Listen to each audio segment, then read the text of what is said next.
মাঝরাত পেরিয়ে গেছে। ঘড়ির কাঁটা যেন থেমে গেছে এক রহস্যময় মুহূর্তে। চারপাশ নিস্তব্ধ, শুধু শুনতে পাওয়া যায় টুপটাপ করে পড়তে থাকা শীতল শিশিরের শব্দ। আর হঠাৎ সেই পুরনো বৈঠকখানার আগুন জ্বলে উঠল, যেখানে বসে আছেন তিনি, হ্যাঁ, তারানাথ তান্ত্রিক। আজ তার মুখে উঠে আসছে এমন এক গল্প যেখানে প্রেম আর মৃত্যু হাত ধরাধরি করে হেঁটে গেছে, আর এক মৃত আত্মা ফিরে এসেছে ভালোবাসার নামে দাবি করতে তার শেষ অধিকারটুকু। তাহলে আর দেরি না করে শুনতে থাকো লেখক সুকান্ত দাসের কলমে তারানাথ তান্ত্রিকের গল্প তন্ত্রের করাল গ্রাসে। আমাদের আজকের এই গল্পটি আপনাদের কেমন লাগছে তা অবশ্যই কমেন্ট বক্সে কমেন্ট করে জানাবেন। গল্পটি ভালো লাগলে লাইক করবেন এবং আমাদের চ্যানেল মাঝরাতের গল্পটিকে সাবস্ক্রাইব করে পাশে থাকা বেল আইকনটি অন করে দেবেন আমাদের চ্যানেলের নিত্য নতুন গল্পের আপডেট সবার আগে পাওয়ার জন্য। তাহলে আর দেরি না করে শুরু করছি আমাদের আজকের গল্প লেখক সুকান্ত দাসের কলমে তারানাথ তান্ত্রিকের গল্প তন্ত্রের করাল গ্রাসে।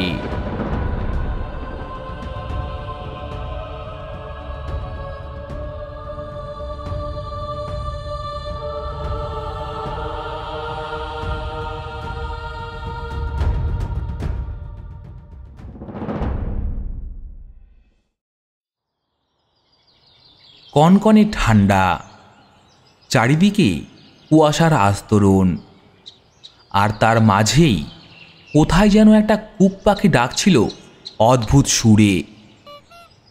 পরিবেশ খুব শান্ত, এক কথায় রহস্যময়। ঠিক এই সময় সন্ধেবেলার দিকে আমি চেয়ারে বসে আছি। অফিস নেই বলে বড্ড আলসেমে দিন কাটছিল। সন্ধেবেলায় গিন্নির হাতে চা খাওয়ার পর আরও কেমন ঘুম ঘুম পাচ্ছিল। চাদর মুড়ি নিয়ে একটা ম্যাগাজিন পড়ছিলাম। ভায়া, আসতে পারি? হঠাৎ কণ্ঠটা শুনে চমকে উঠলাম। আসলে কখন যে ঘুমিয়ে পড়েছিলাম বুঝতেই পারিনি। চোখ কচলে সামনের ব্যক্তিকে দেখে আমি হাসলাম। আরে কিশোরী যে, এসো এসো ভায়া, বড্ড ভালো দিনে এসেছো বুঝলে। কিছুতেই আর সময় কাটছিল না। তাহলে চলো হে, এবার বেরোনো যাক সেই উদ্দেশ্যে। আরে দাঁড়াও দাঁড়াও, এই তো সবে এলাম, একটু বসি, জিরেই নি।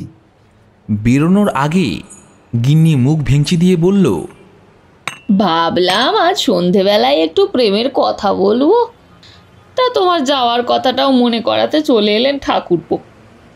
মাঝে মধ্যে মনে হয় ওই বৈঠকখানা যেন আমার সতীন, তার জাদু বলে কেমন আমার থেকে তোমায় কেড়ে নেয় বারবার।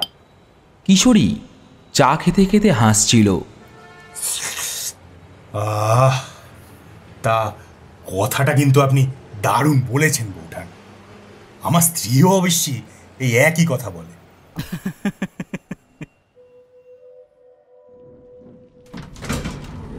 ঠাকুর মশাইয়ের বাড়িতে ঢুকতেই কাঁপতে কাঁপতে বৈঠকখানায় প্রবেশ করলাম। বাইরে থাকার মতো অবস্থা আর ছিল না। শীত যেন হাড় ফুটো করে গায়ের ভিতরে ঢুকতে চাইছে। তবু আগের মতো শীত এখন পড়ে না, আগে তো আরো কঠিন শীত ছিল। কিশোরী পাসিং শোয়ের প্যাকেট এগিয়ে দিয়ে একটু মুচকি হাসল। দেখুন, আমার গিন্নি আর বিভূতি স্ত্রী মানে আমাদের বৌঠান, এই দুজনারই মতে আপনার এই বৈঠকখানা হলো গিয়ে তাদের সতী। কি বলবো বলুন? হ্যাঁ, পাসিং শোয়ে একটা টান দিয়েই ঠাকুর মশাই হাসলেন।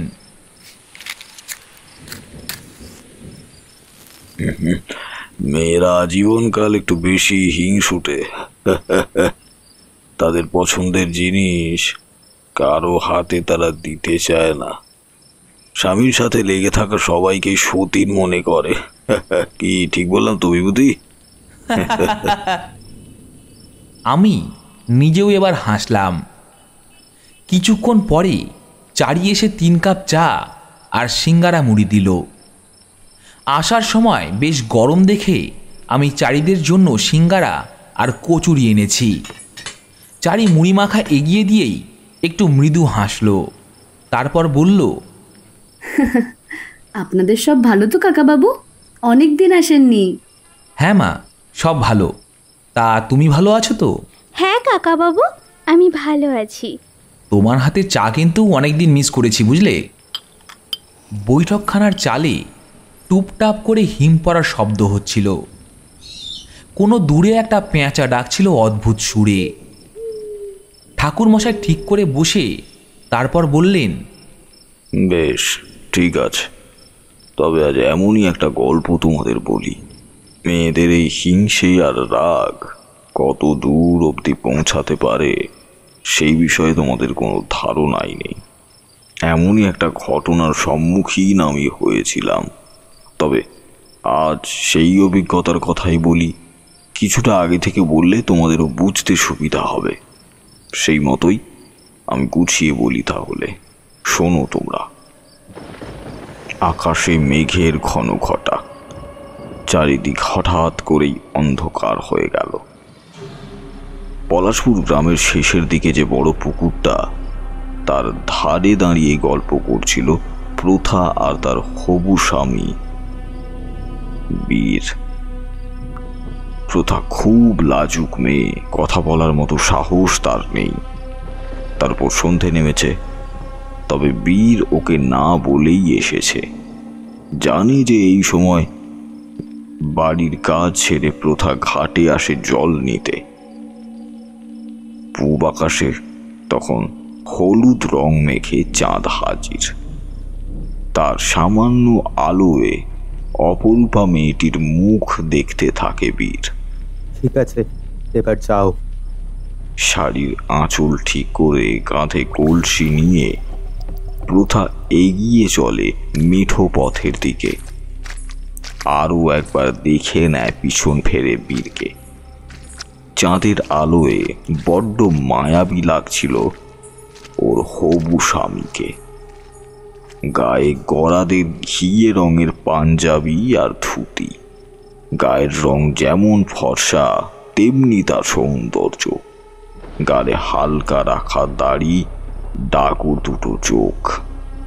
শুধু কি তাই, রোজ সকালে মুগুর ভাঁজে ইয়া বড় বড় তার পেশি দুটো।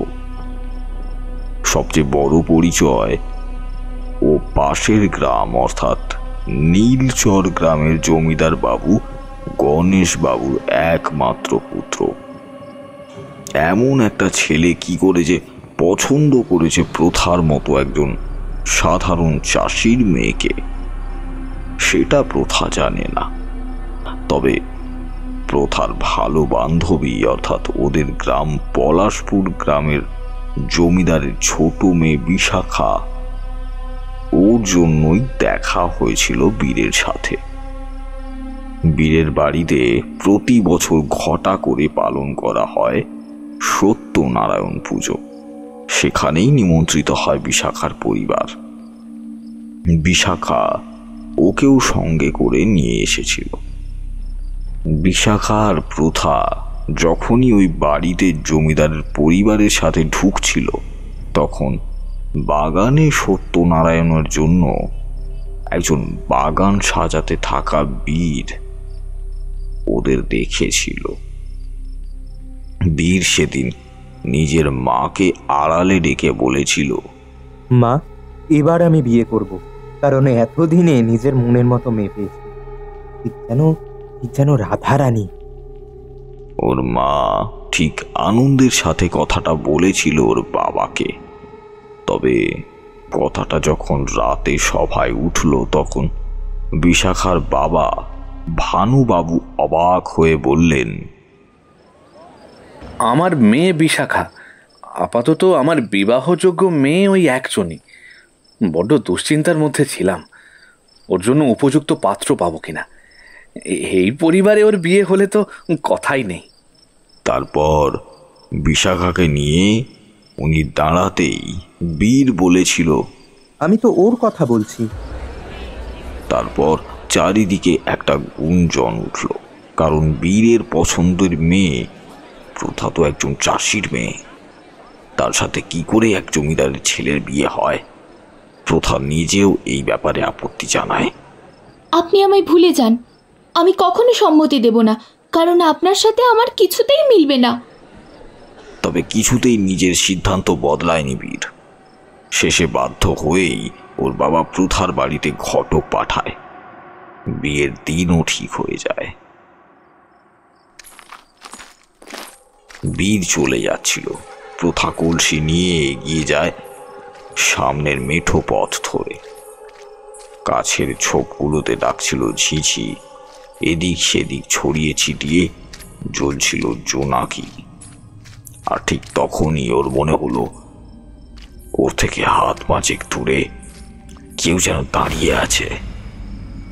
অন্ধকারে তার মুখ স্পষ্ট নয়, এমন অন্ধকার পথে কে থাকতে পারে? এটা ভাবতেই বুকটা কেঁপে উঠল প্রথার। পিছন দিকে একবার ঘুরে তাকিয়ে দেখলো বীরের গাড়িটা নেই, ও চলে গিয়েছে।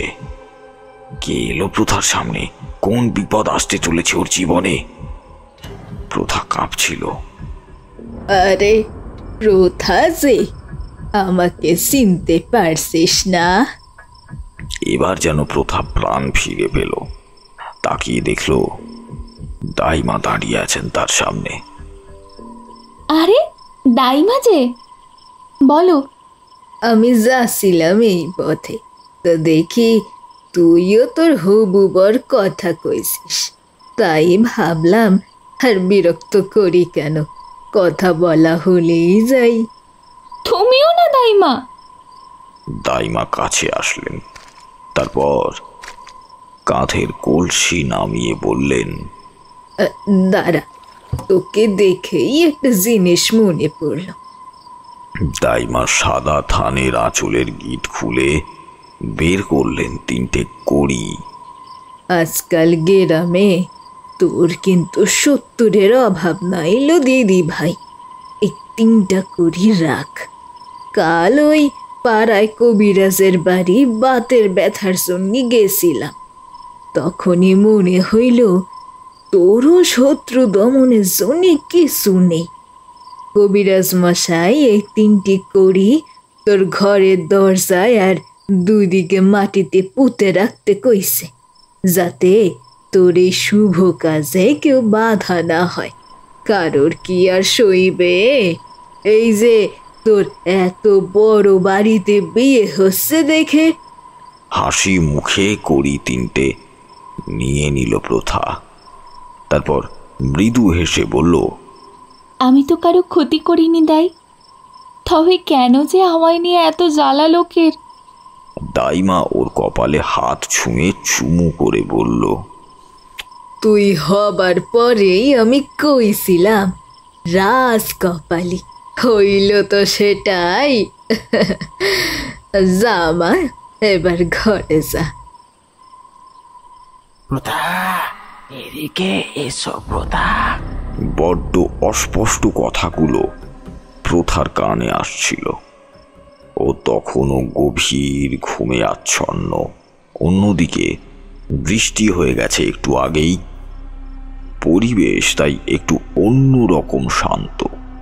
কোথায় যেন একটা পিউকাহা পাখি একবার ডেকে উঠল এই রাতে। শুনতে পাচ্ছ প্রথা? আমি যে আজীবন তোমার অপেক্ষাতেই আছি প্রথা। হঠাৎ পুরুষালী একটা কণ্ঠস্বর, সেই সাথে প্রথার জানালায় বার 2 ঠক ঠক শব্দ। প্রথা উঠে বসলো। এবার চোখ কচলে ভাবতে লাগলো, কে কে ডাকলো আমায়? ঘরটা আবছা আলোয় আলোকিত। সেই লণ্ঠন জ্বলছিল সেটার তেল শেষের দিকে, কাজেই তার তেজ নেই। প্রথা, আমি এবার যেন প্রথার সারা শরীর কেঁপে উঠল। জানালার পাশে কে? কোনো পুরুষ মানুষ বলেই মনে হচ্ছে। ও জানালাটা খুলল, প্রবল শব্দ করে জানালার পাল্লা দুটো খুলে গেল, কিন্তু কাউকেই সে ওখানে দেখতে পেল না। কেবল আধার আর আধার, তার মাঝে বিজলির আলো জ্বলে উঠছে মাঝে মধ্যেই। কেউ নেই, সবটাই কি ভ্রম? একটা দুঃস্বপ্ন ভেবে প্রথা আবারও বিছানায় গিয়ে শুয়ে পড়েছিল। আর ঠিক তখনই মনে হচ্ছিল কেউ যেন ওর মুখের ওপর ঝুঁকে আছে, তার গভীর গরম নিঃশ্বাস ওর মুখের ওপর পড়ছে। আর ঠিক তখনই ওর মনে হলো দুটো হাত ওকে আষ্ঠে পৃষ্ঠে জড়িয়ে ধরে চেপে ধরেছে। চমকে উঠে চোখ খুলছিল প্রথা, আর ঠিক তখনই লণ্ঠনের নিভু নিভু আলোয় দেখেছিল একটা ভয়ঙ্কর দৃশ্য। ওর শরীরের উপরেই ছিল সেই পুরুষের শরীরটা, ওকে চেপে ধরতে চাইছিল বারবার। প্রথা, বিশ্বাস করো প্রথা, আমি একমাত্র তোমাকেই চাই। কেউ আমাদের আলাদা করতে পারবে না। আমি শুধুমাত্র তোমাকেই বিয়ে করব। বড্ড ফ্যাকাশে একটা কণ্ঠ। মাথাটা ঝুঁকেছিল প্রথার বুকে। প্রথা সজোরে তাকে ঠেলে দিয়েছিল। কে? বলেই ছুটেছিল দরজার দিকে। মা, বাবা। কিছুতেই দরজা খুলতে পারছিল না, বারবার ধাক্কা দিতে লাগলো দরজায়, কিন্তু মনে হচ্ছিল দরজা বাইরে থেকে বন্ধ। সেই অদ্ভুত পুরুষ তখন গড়গড় শব্দ করে উঠে দাঁড়িয়েছে বিছানা থেকে। চারিদিকে বিশ্রী একটা ভয়ঙ্কর দুর্গন্ধ ছড়িয়ে পড়ছিল।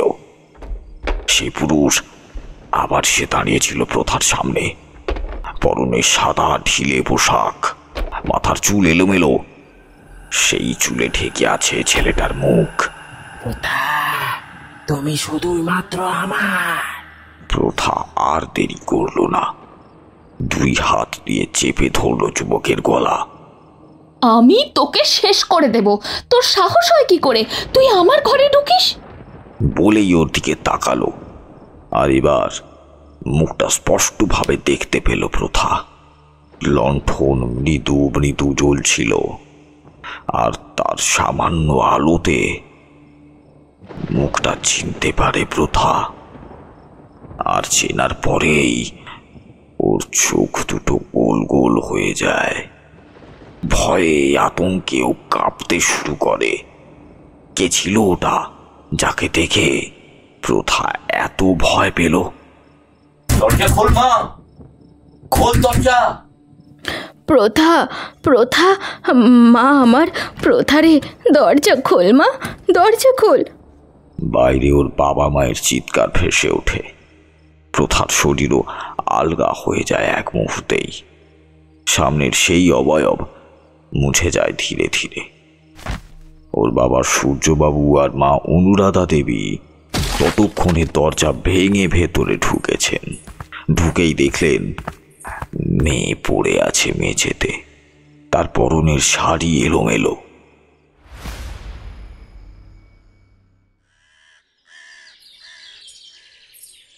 কাকা বাবু, বিশাখা কোথায়? প্রথা জমিদার বাবুকে জিজ্ঞেস করতেই উনি মৃদু হেসে বললেন, যা মা, ওই ঘরে গিয়ে দেখ। প্রথা তাড়াতাড়ি সিঙ্গি বেয়ে উঠে ওপরের দিকে উঠে যায়। যেতে যেতে পাশের দাস দাসীদের ঘর থেকে অট্ট হাসির শব্দ শুনতে পায়। একজন দাসী হেসে বলছিল, আরে আমি শুনেছি ওই বীর বাবুকে আমাদের বিশাখা দিদির জন্য প্রথমে ভেবেছিলেন জমিদার বাবু, কিন্তু পরে সব কেমন উল্টে গেল। হায় রে হরি! ওই মেয়ের কপাল আছে বলতে হবে? কেমন সখীর সাথে গিয়ে সখীর কপাল নিজের নামে নিল? আরে রাখ তোর কপাল, ওই মেয়ে বোধহয় জাদু জানে। জানিস তো বীরবাবুর কত নাম চারদিকে, আর ওই মেয়ে ও বোধহয় ওই ছেলেটাকে কোনোভাবে পটিয়েছে। নিজের জন্য কষ্ট হয় প্রথার, কিন্তু ও সত্যি কখনো ভাবেনি ও বড় কোনো বাড়ির বউ হবে, তাও আবার জমিদারের একমাত্র পুত্র বীর, যাকে নিয়ে কিনা প্রত্যেকটা মেয়ে স্বপ্ন দেখে। প্রথা বিশাখার দরজার সামনে গিয়েই আটকে গেল। সামনে বিশাখার বিশ্বস্ত মরান্ডি পাহারায় আছে।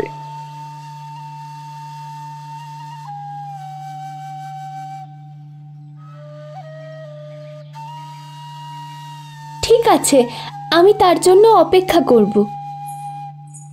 প্রথা বাইরে বারান্দায় বসে পায়রাদের দেখছিল। আধ ঘন্টা পর বিশাখার ঘরের দরজা খুলে যায়। ওর সামনে সামনে বেরিয়ে আসছিল একজন বয়স্ক মহিলা, যার একটা চোখ সাদা, পিঠ কুঁজো। সেই মহিলাকে প্রথা আগে কখনো দেখেনি। মহিলা চলে যেতেই বিশাখা ওর সামনে এলো। চল প্রথা, ওপরে চল, ছাদে বসে গল্প হবে। এক রেকাবি জলপাই আচার নিয়ে দুজনে ওপরে উঠে গেল। খেতে খেতে বিশাখা বলল, উনি আমার মায়ের বাপের বাড়ির একজন আত্মীয়। আমি তো এবার শিবরাত্রি ব্রত করব ভেবেছিলাম, তাই উনি আমায় এ ব্যাপারে কিছু জানাচ্ছিলেন। কিন্তু প্রথা, তোকে এমন উদাস কেন লাগছে? আসলে বিশাখা, কাল রাতে একটা অদ্ভুত ঘটনা ঘটেছে আমার সাথে। কিন্তু কি? বলেই প্রথার শরীর ধরে ওকে ঝাঁকুনি দিল বিশাখা। প্রথা যেন নিজের মধ্যে ফিরে এলো আবার। পুরো ঘটনাটা প্রথা বলল বিশাখাকে। তারপর ওর দিকে তাকিয়ে বলল, কিন্তু সেই পুরুষ মানুষ কে ছিল জানিস? কে ছিল? বিক্রম ছিল। চারিদিকটা যেন মুহূর্তেই শান্ত হয়ে গেল। বিশাখা ফ্যাল ফ্যাল করে তাকিয়ে রইল প্রথার দিকে। সামনেই দুটো দোয়েল পাখি ফুরুত ফুরুত করছিল। তার শব্দ বাদে আর কোনো শব্দ নেই চারিদিকে। বিক্রম? হ্যাঁ বিশাখা। কিন্তু তা কি করে হয় প্রথা? ও তো বছর দুয়েক আগে মারা গেছে, তাহলে এত দিন বাদে আবার ফিরলো কিভাবে? আমি জানি না তুই আমায় বিশ্বাস করবি কিনা। আমি তো আমার বাড়িতেও কিছু বলতে পারিনি। প্রথম তোকেই বলছি, বিশ্বাস কর, সবটাই সত্যি বলছি আমি। আচ্ছা ঠিক আছে, তুই বেশি ভাবিস না। আমার চেনা জানা একজন তান্ত্রিক আছে। কাল সকালে তুই স্নান সেরেই চলে আসবি। কাল না হয় একবার ওনার কাছে যাওয়া যাবে।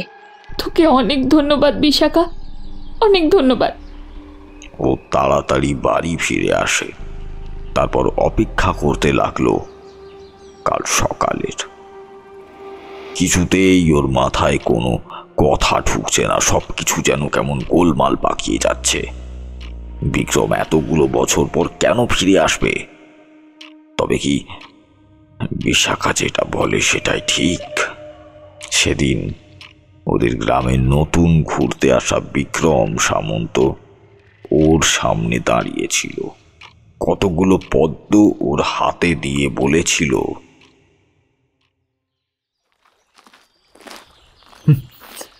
আমি আপনাকে ভালোবাসি প্রথা। আচ্ছা, আপনি কি আমাকে ভালোবাসবেন? প্রথা ওই ফুলগুলো গ্রহণ করেছিল বই কি, তবে সেদিন কিছুই বলেনি। ঘরে ফিরে যাওয়ার আগে বিশাখা বলেছিল, ওই ছেলেটা কিন্তু মোটেই ভালো নয় প্রথা। কাল ও আমায় প্রেমের প্রস্তাব দিয়েছিল, আর আজ দেখ তোকে। না জানি আরো কত মেয়েকে এমনভাবে জালে ফাঁসায় এরা। পরদিন ছেলেটা সামনে আসতেই প্রথা কঠিন গলায় বলেছিল, আর কখনো আমার সামনে আসলে পাড়ার লোক জড়ো করে মার খাবো। ভালো হয় আমার থেকে দূরে থাকুন। আপনার মতো পুরুষ মানুষকে আমি অনেক দেখেছি, নির্লজ্জ ছোট লোক। আর সেদিন বাড়ি ফিরেই একটা ভয়ঙ্কর ঘটনা শুনেছিল প্রথা। সেই বিক্রম সামন্তর মৃতদেহ নদীর জলে ভেসে থাকতে দেখা গিয়েছিল। বুকের ভেতরটা কেমন কেঁপে উঠেছিল প্রথার। পরদিন যখন বিশাখার সাথে দেখা হয়েছিল, বিশাখা মনমরা সুরে বলেছিল, তোর হয়তো ওকে ওইভাবে বলা উচিত হয়নি। তোর কাছে অপমানিত হয়েই ও আত্মহত্যা করেছে। কিছু ছেলে এমনই হয়, কোনো অপমান সহ্য করতে পারে না। তুই কি বলতে চাইছিস? আমার জন্যই ও? মনে হয় না এটাই সত্যি প্রথা। তোর রূপের বড্ড অহংকার। এবার তো একটু নমনীয় হ। এই সব কথা ভাবতে ভাবতেই সেদিন নিজের ঘরে ঘুমোতে চলে গিয়েছিল প্রথা। ওর স্বপ্নে সেদিন একটা খুব ভয়ঙ্কর দৃশ্য ধরা পড়েছিল।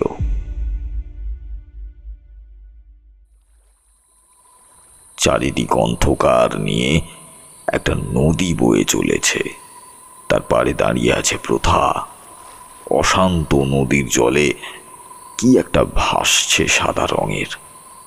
সেটা দুলতে দুলতে প্রথার কাছে চলে আসে। সাদা কাপড়ে ঢাকা একটা শরীর। নদীর স্রোতে সেটা প্রথার পায়ের কাছে এসে পড়ে। প্রথা ভয়ে ভয়ে তার মুখের উপর থেকে কাপড়টাকে সরিয়ে দিতে চমকে ওঠে। বিক্রম! ছুটে পালাতে চায় সে, কিন্তু তখনই সেই মৃতদেহের দুটো হাত তার পা বেষ্টন করে ধরে। প্রথা, তোমার দুটি পায়ে পড়ি প্রথা, তুমি আমাকে ছেড়ে যেও না, যেও না কোথাও। সেই ভয়ঙ্কর কান্না অন্ধকার পরিবেশে পাক খেতে থাকে। আর ঠিক তখনই ওর মনে হয় ওর মুখের ওপর কারোর উষ্ণ নিঃশ্বাস পড়ছে। তড়াক করে চোখ মেরে তাকায়। তাহলে এতক্ষণ কি সে স্বপ্ন দেখছিল? উঠে বসে বৃথা। সামনের পাত্র থেকে জল খায় ঠক ঠক করে। কি সব বিশ্রী স্বপ্ন আমি দেখতে থাকি। বলতে বলতেই আবার শুতে যাবে, ঠিক তখনই এমন সময় একটা ভয়ঙ্কর দৃশ্য ও দেখতে পায়। কি দেখলো প্রথা? চমকে উঠল সে। তাকিয়ে দেখলো নিচে সাদা কাপড়ে কিছু একটা ঢেকে রাখা অবস্থায় আছে। মৃদু আলোয় সেটাকে আরো ভয়ঙ্কর লাগছিল।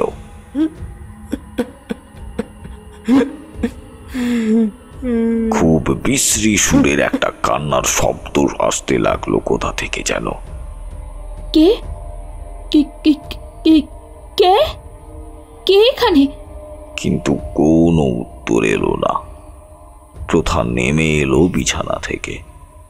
কাঁপতে থাকা লণ্ঠন নিয়ে ঝুঁকে দাঁড়ালো সেই সাদা কাপড়ের সামনে। তারপর হাত দিয়ে টানতে লাগলো সেটা। প্রথা, আমি তোমাকে কারোর হতে দেব না। কে কে? অন্ধকারে দেখলো একটা সাদা লম্বা ঢিলা ঢালা পোশাকে কেউ দাঁড়িয়ে আছে। তার মুখটা দেখতে পাচ্ছে না প্রথা। তুমি দেখে নিও, কেউ আমাকে তোমার থেকে আলাদা করতে পারবে না। এটা কোনো মতে হতে দেব না আমি। আবার সে এগিয়ে গেল প্রথার দিকে। প্রথা পালানোর চেষ্টা করতে লাগলো, কিন্তু পারল না। কেউ ওর পা টেনে ফেলে দিল মেঝেতে। তারপর ওর মুখ চেপে ওর ওপরে এসে বসলো। একটা ভারী শরীর ওর ওপর যেন দখল নিতে চাইছে। কিছুতেই পারছিল না প্রথা ওর সাথে। সাথে সেই বিকট একটা দুর্গন্ধ গা গুলিয়ে উঠছিল প্রথার। দরজায় আবারও শব্দ। ওই ঘরের চিৎকারে ঘুম ভেঙে গিয়েছে ওর বাবার আর মায়ের। আবার সেও উধাও। পরদিন প্রথা সেই তান্ত্রিকের কাছে গেলে বিশাখাকে সাথে নিয়ে যায়। জঙ্গলের একটা ভয়ঙ্কর জায়গায় উনি থাকেন। ঢোকার সময়ই কেমন যেন গা ছমছম করছিল প্রথার। তান্ত্রিক মানুষের কাটা মুন্ডুর সামনে বসে তন্ত্র সাধনা করছিলেন। ওরা ঢুকতেই ওদের দিকে তাকিয়ে দেখেছিলেন একটু, তারপর প্রথার দিকে তাকিয়ে বলেছিলেন, তোমার জীবনে একজন ঝড় ফিরে এসেছে, যে তোমার গোটা জীবন তছনছ করে দিতে পারে। তুমি সেই পুরুষের ভয়ে আমার কাছে এসেছ, ঠিক বলছি কি? তান্ত্রিক কথাটা বলতেই প্রথা তার পায়ের কাছে পড়ে হাউ হাউ করে কেঁদে বলল, সবই তো আপনি জানেন বাবা, তবে আমায় এর থেকে মুক্তি দিন। আমি যে আর কিছুতেই পারছি না, সামনেই যে আমার বিয়ে। কিন্তু তারপরেও কোনো লাভ হয়নি। তান্ত্রিক অনেক কিছুই করেছেন, কিন্তু পৃথার সমস্যার কোনো সমাধান করতে পারেননি। কয়েকদিন ঠিক থাকার পরে আবারও সেই ভয়ঙ্কর ছায়ামূর্তি তার সামনে আসে। আর এই ঘটনাটা বাড়ি থেকে গ্রাম অবধি ছড়িয়ে যায়। ঠিক এমন সময় প্রথার মায়ের মনে পড়ছিল আমার কথা। আমার বাপের বাড়ির গ্রামে কলকাতা থেকে একটা তান্ত্রিক এসেছিল। উনি যে কাজটা একবার ধরেন একেবারেই তা নির্মূল করে ছাড়েন। একবার যদি তার কাছে যাওয়া যায় বেশ ভালো হয়। কিন্তু গিন্নি, এটা কোথায় বীরভূম আর কোথায় কলকাতা? তার এত খরচ থেকে শুরু করে দক্ষিণা এত কিছু কি আমরা দিতে পারবো? উনি খুব সাধারণ লোক, টাকার জন্য কোনো কাজ উনি আটকে রাখেন না। একবার যাও না গো, মেয়েটার অবস্থা যে দিনকে দিন বড় খারাপ হতে লাগলো। যাও না গো, একবার যাও না। আপনাদের ভাবতে হবে না, আমি গিয়ে তাকে নিয়ে আসার ব্যবস্থা করছি।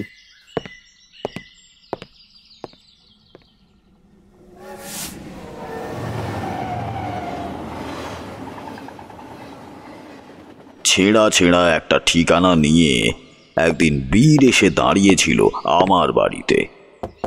আপনাকে যে একবার যেতে হবে ঠাকুর মশাই, আমি ফেরার টিকিট করেই এসেছি, রাতের ট্রেনে ফিরব। সমস্যার সবটাই শুনে আমিও আর দেরি করলাম না, রাতেই ট্রেনে উঠে পড়লাম তার সাথে। যেতে যেতে বীর বারবার বলছিল প্রথার কথা। মেয়েটার অবস্থা যে দিন বড্ড খারাপ হয়ে যাচ্ছে ঠাকুর মশাই। না জানি কেন সে এরকম করছে। ওর আশেপাশে কেউ একটা আছে যাকে কেবলও দেখতে পাচ্ছে, কিন্তু আমরা কেউ দেখতে পাচ্ছি না। আর তোমাদের বিয়ে? বিয়ে আপাতত স্থগিত। এদিকে বাবা আর মা বলছে ওই মেয়েকে বাদ দিয়ে অন্য কোনো মেয়েকে বিয়ে করতে। তার নাকি চরিত্র ভালো নয়। ট্রেন দুলে দুলে এগোচ্ছিল। রাত তখন কত তা জানা নেই। ওর দিকে তাকিয়ে বললাম, তুমি কি ভাবছো? আমি কি ভাববো? আপাতত প্রথাকে ছাড়া আমি আর কাউকে ভাবতে পারবো না। আমি ওকেই বিয়ে করতে চাই, আর তাই তো আপনাদের কাছে ছুটে আসা। আপনি ওকে ঠিক করে দিন ঠাকুর মশাই, ঠিক করে দিন। আমি নিজের সবটাই দিয়ে চেষ্টা করব বীর, আর প্রার্থনা করব যেন তোমাদের এই ভালোবাসা কেউ কখনো না ভাঙতে পারে। পরদিন স্টেশনে পৌঁছে বীরের গরুর গাড়িতে উঠলাম। গাড়োয়ান গাড়ি ছেড়ে দিয়ে বলল, দাদা বাবু, আকাশ তো বড্ড আধার হয়েছে, যখন তখন মনে হয় বৃষ্টি নামতে পারে। আর হলো সেটাই। চারিদিক কাঁপিয়ে কি বাজে ভাবে বৃষ্টি শুরু হলো সে তোমরা চিন্তাও করতে পারবে না। আর সেই সাথে তুমুল ঝড়, আর এগোনো সম্ভব না। গাড়ি নিয়ে বনের মাঝখানে একটা বিশ্রামাগারে বসলাম। আকাশের গতি ভালো ঠিকছে না, এই ঝড় আর বৃষ্টি কখন থামবে কিছুই বোঝা যাচ্ছিল না। চারিদিকে ক্রমশ আধার ঘনিয়ে এলো। ঠিক তখনই সামনে বৃষ্টি ভেজা পথে কাউকে যেন হেঁটে আসতে দেখলাম। ছপ ছপ করে বৃষ্টির জলে তার হাঁটার শব্দ হতে লাগলো। কে এটা বীর? ওকে তুমি চেনো? না তো, এই গ্রামে তো কখনো আমি তাকে দেখিনি। একজন মহিলা আমাদের দিকে এগিয়ে আসছিল। এসেই আমার সামনে দাঁড়ালো। তার চোখ দুটো স্থির, ঠিক যেন যন্ত্রের মতো তাকিয়ে আছে সে আমার দিকে। ঠোঁটে বাঁকা একটা হাসি।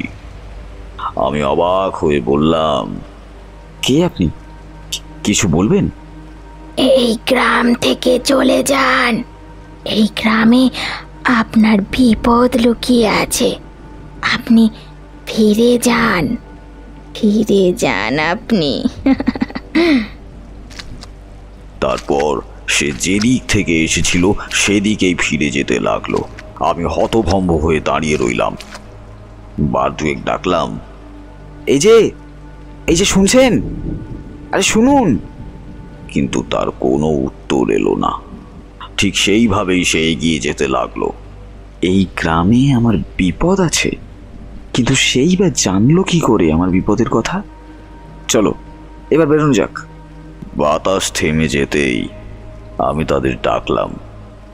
এতক্ষণ দুজনে কোনো জায়গায় একটা ঘরের মধ্যে যে ছিল, দুজনেই ঘুমিয়ে গিয়েছিল গভীর ঘুমে। অর্থাৎ আমার সামনে যে অশরীরী এসেছিল তাকেও দেখতে পায়নি দুজনের কেউই। গরুগুলোকে আবার পথে নামানো হলো। আমরা বেরিয়ে পড়লাম। সোজা চলে গেলাম প্রথার বাড়িতে। সামনে বাঁশের চ্যাকা দেওয়া, তারপর দুদিকে গাঁদা ফুলের বাগান। সেগুলো পেরিয়ে একদিকে পুকুর আর 3টে ঘর পাশাপাশি।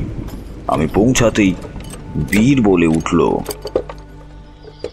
কাকাবাবু বেরিয়ে আসুন, উনি চলে এসেছেন। বাড়িতে ঢুকতেই চারপাশটা কেমন অদ্ভুত লাগলো। একটা অস্পষ্ট ছায়ামূর্তি যেন দাঁড়িয়ে আছে বাড়ির কোথাও না কোথাও, আর তার উপস্থিতি আমার দিকে তাকিয়ে আছে শান্তভাবে।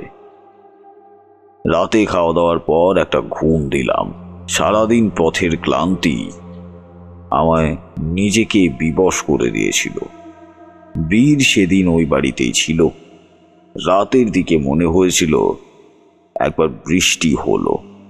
তার বেগ যদিও কম ছিল, তবে আমি গভীর ঘুমেছিলাম বলেই তেমনটা টের পাইনি।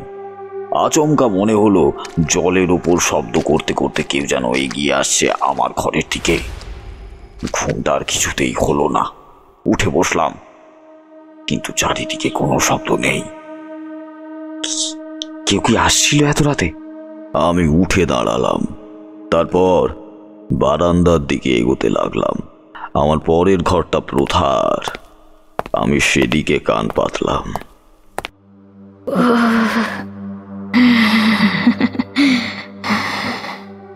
কেমন একটা ছটফটানি আর গোঙানির শব্দ কানে আসতে লাগলো সেই দিক থেকে।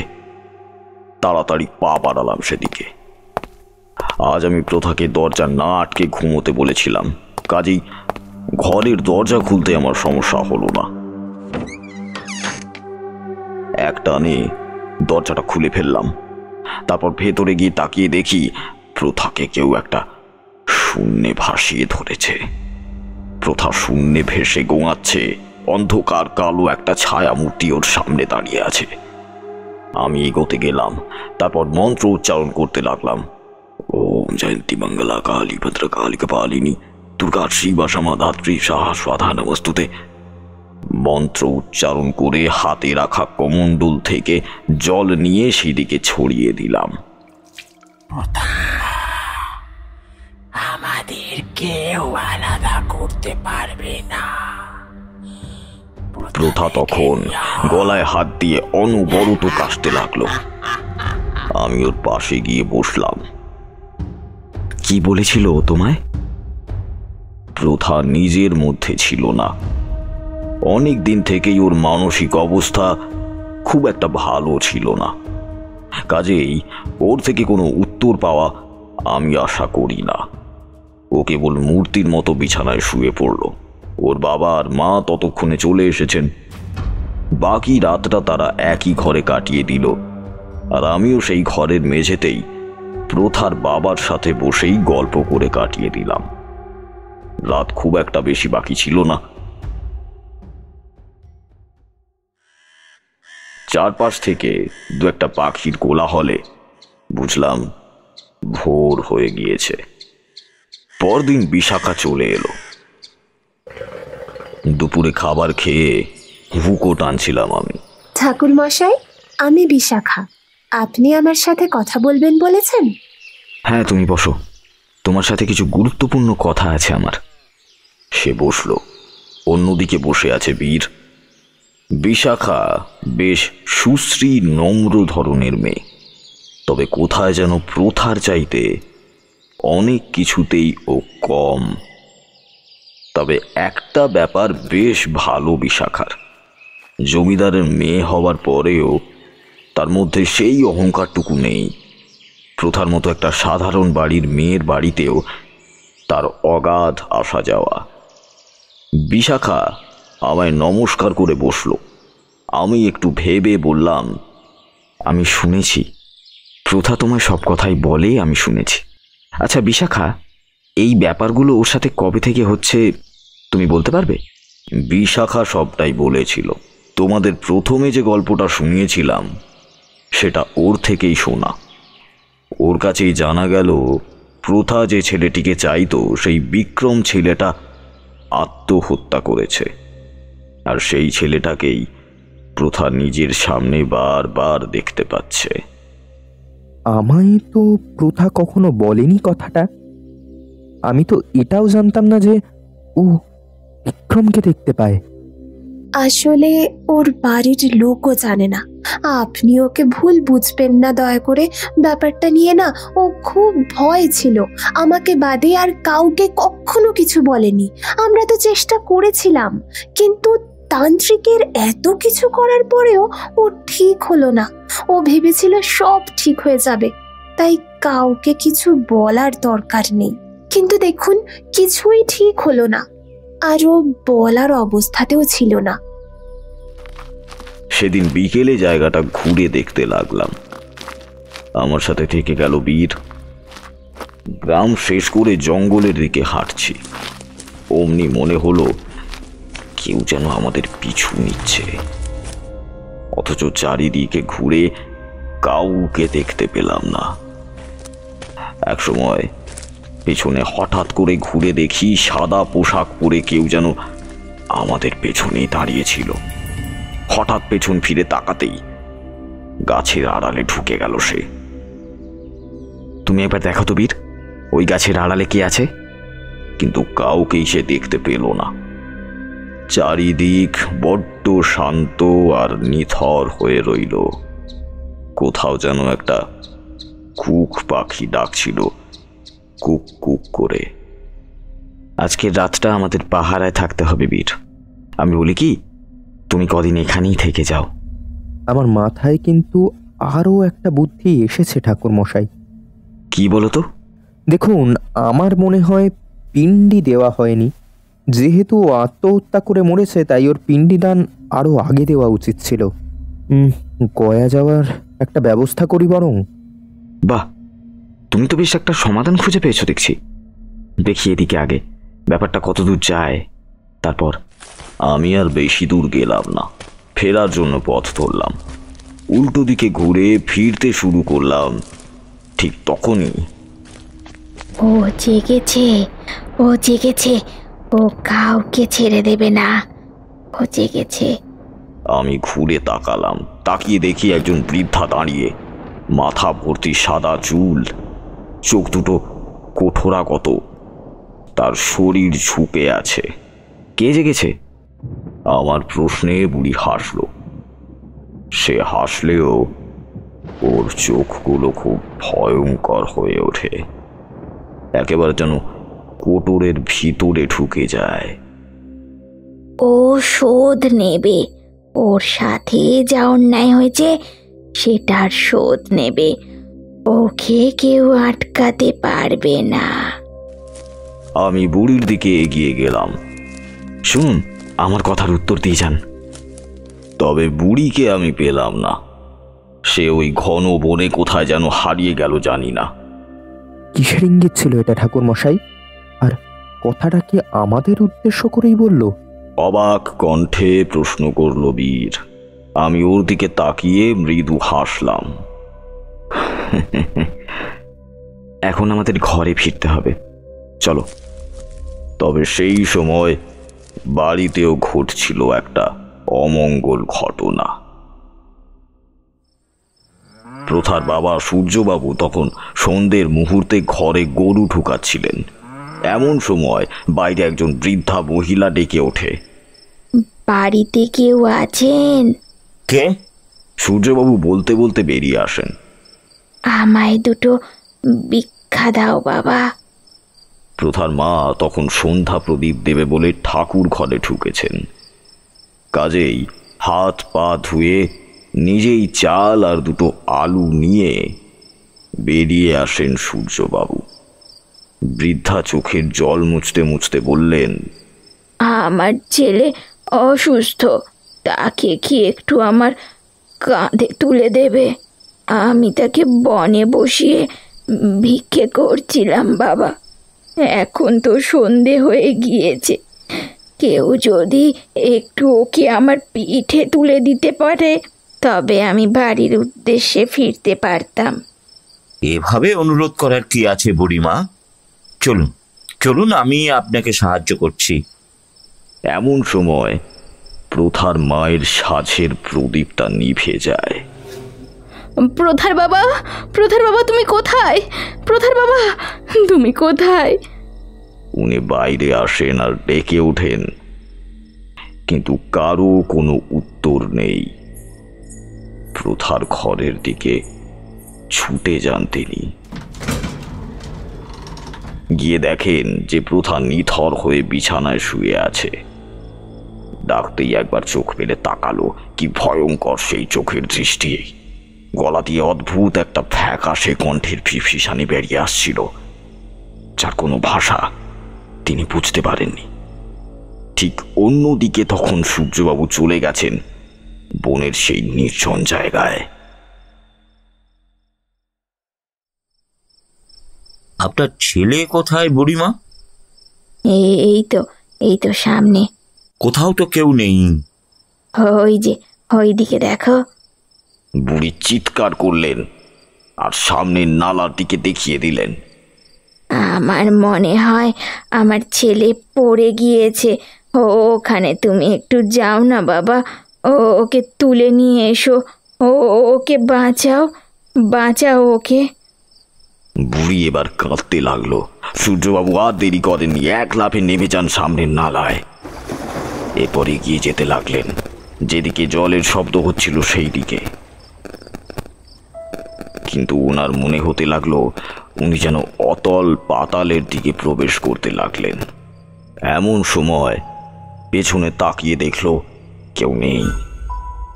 বন ঘুটঘুটে অন্ধকার, তার মাঝে সাদা সাদা কি একটা অস্পষ্ট দেখা যেতে লাগলো। দেখতে দেখতেই উনি পৌঁছে গেছেন জলের সেই জায়গায়।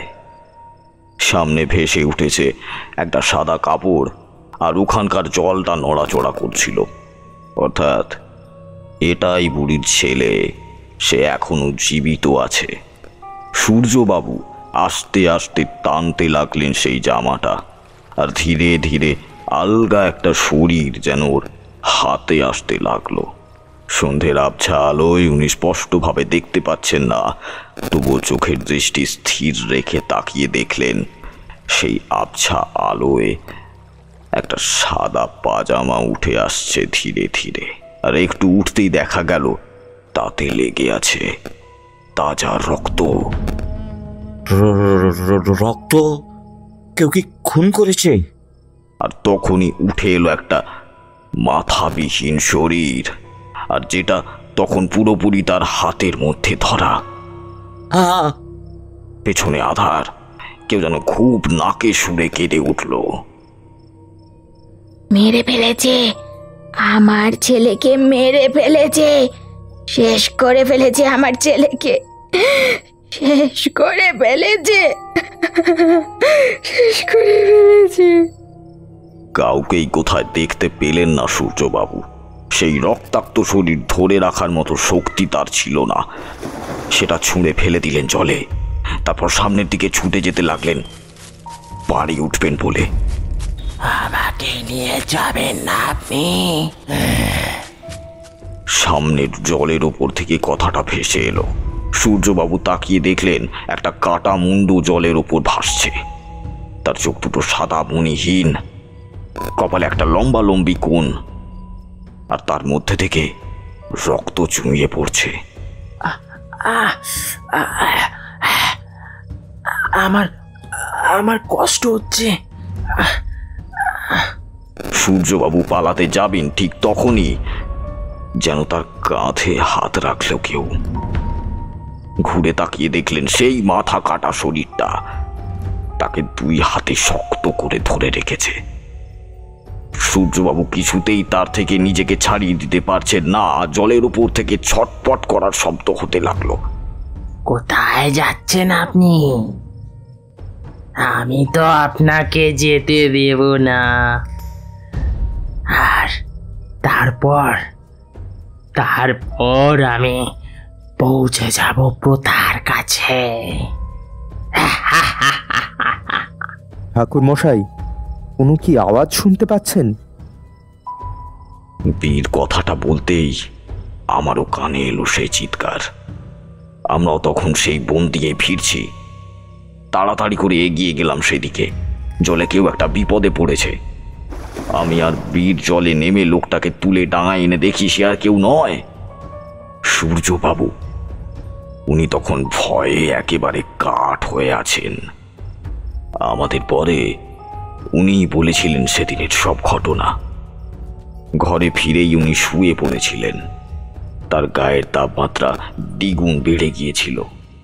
অন্যদিকে প্রথার যাতে কোনো বিপদ না হয় সেই জন্য আমি তার ঘরের চারিদিকে মন্ত্রপুত ছাই দিয়ে গণ্ডি কেটে দিলাম।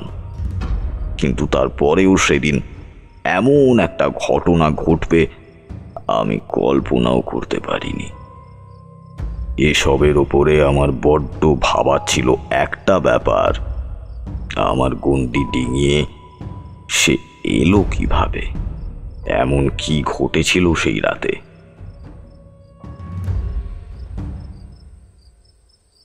ঘটনাটা বড়ই অদ্ভুত।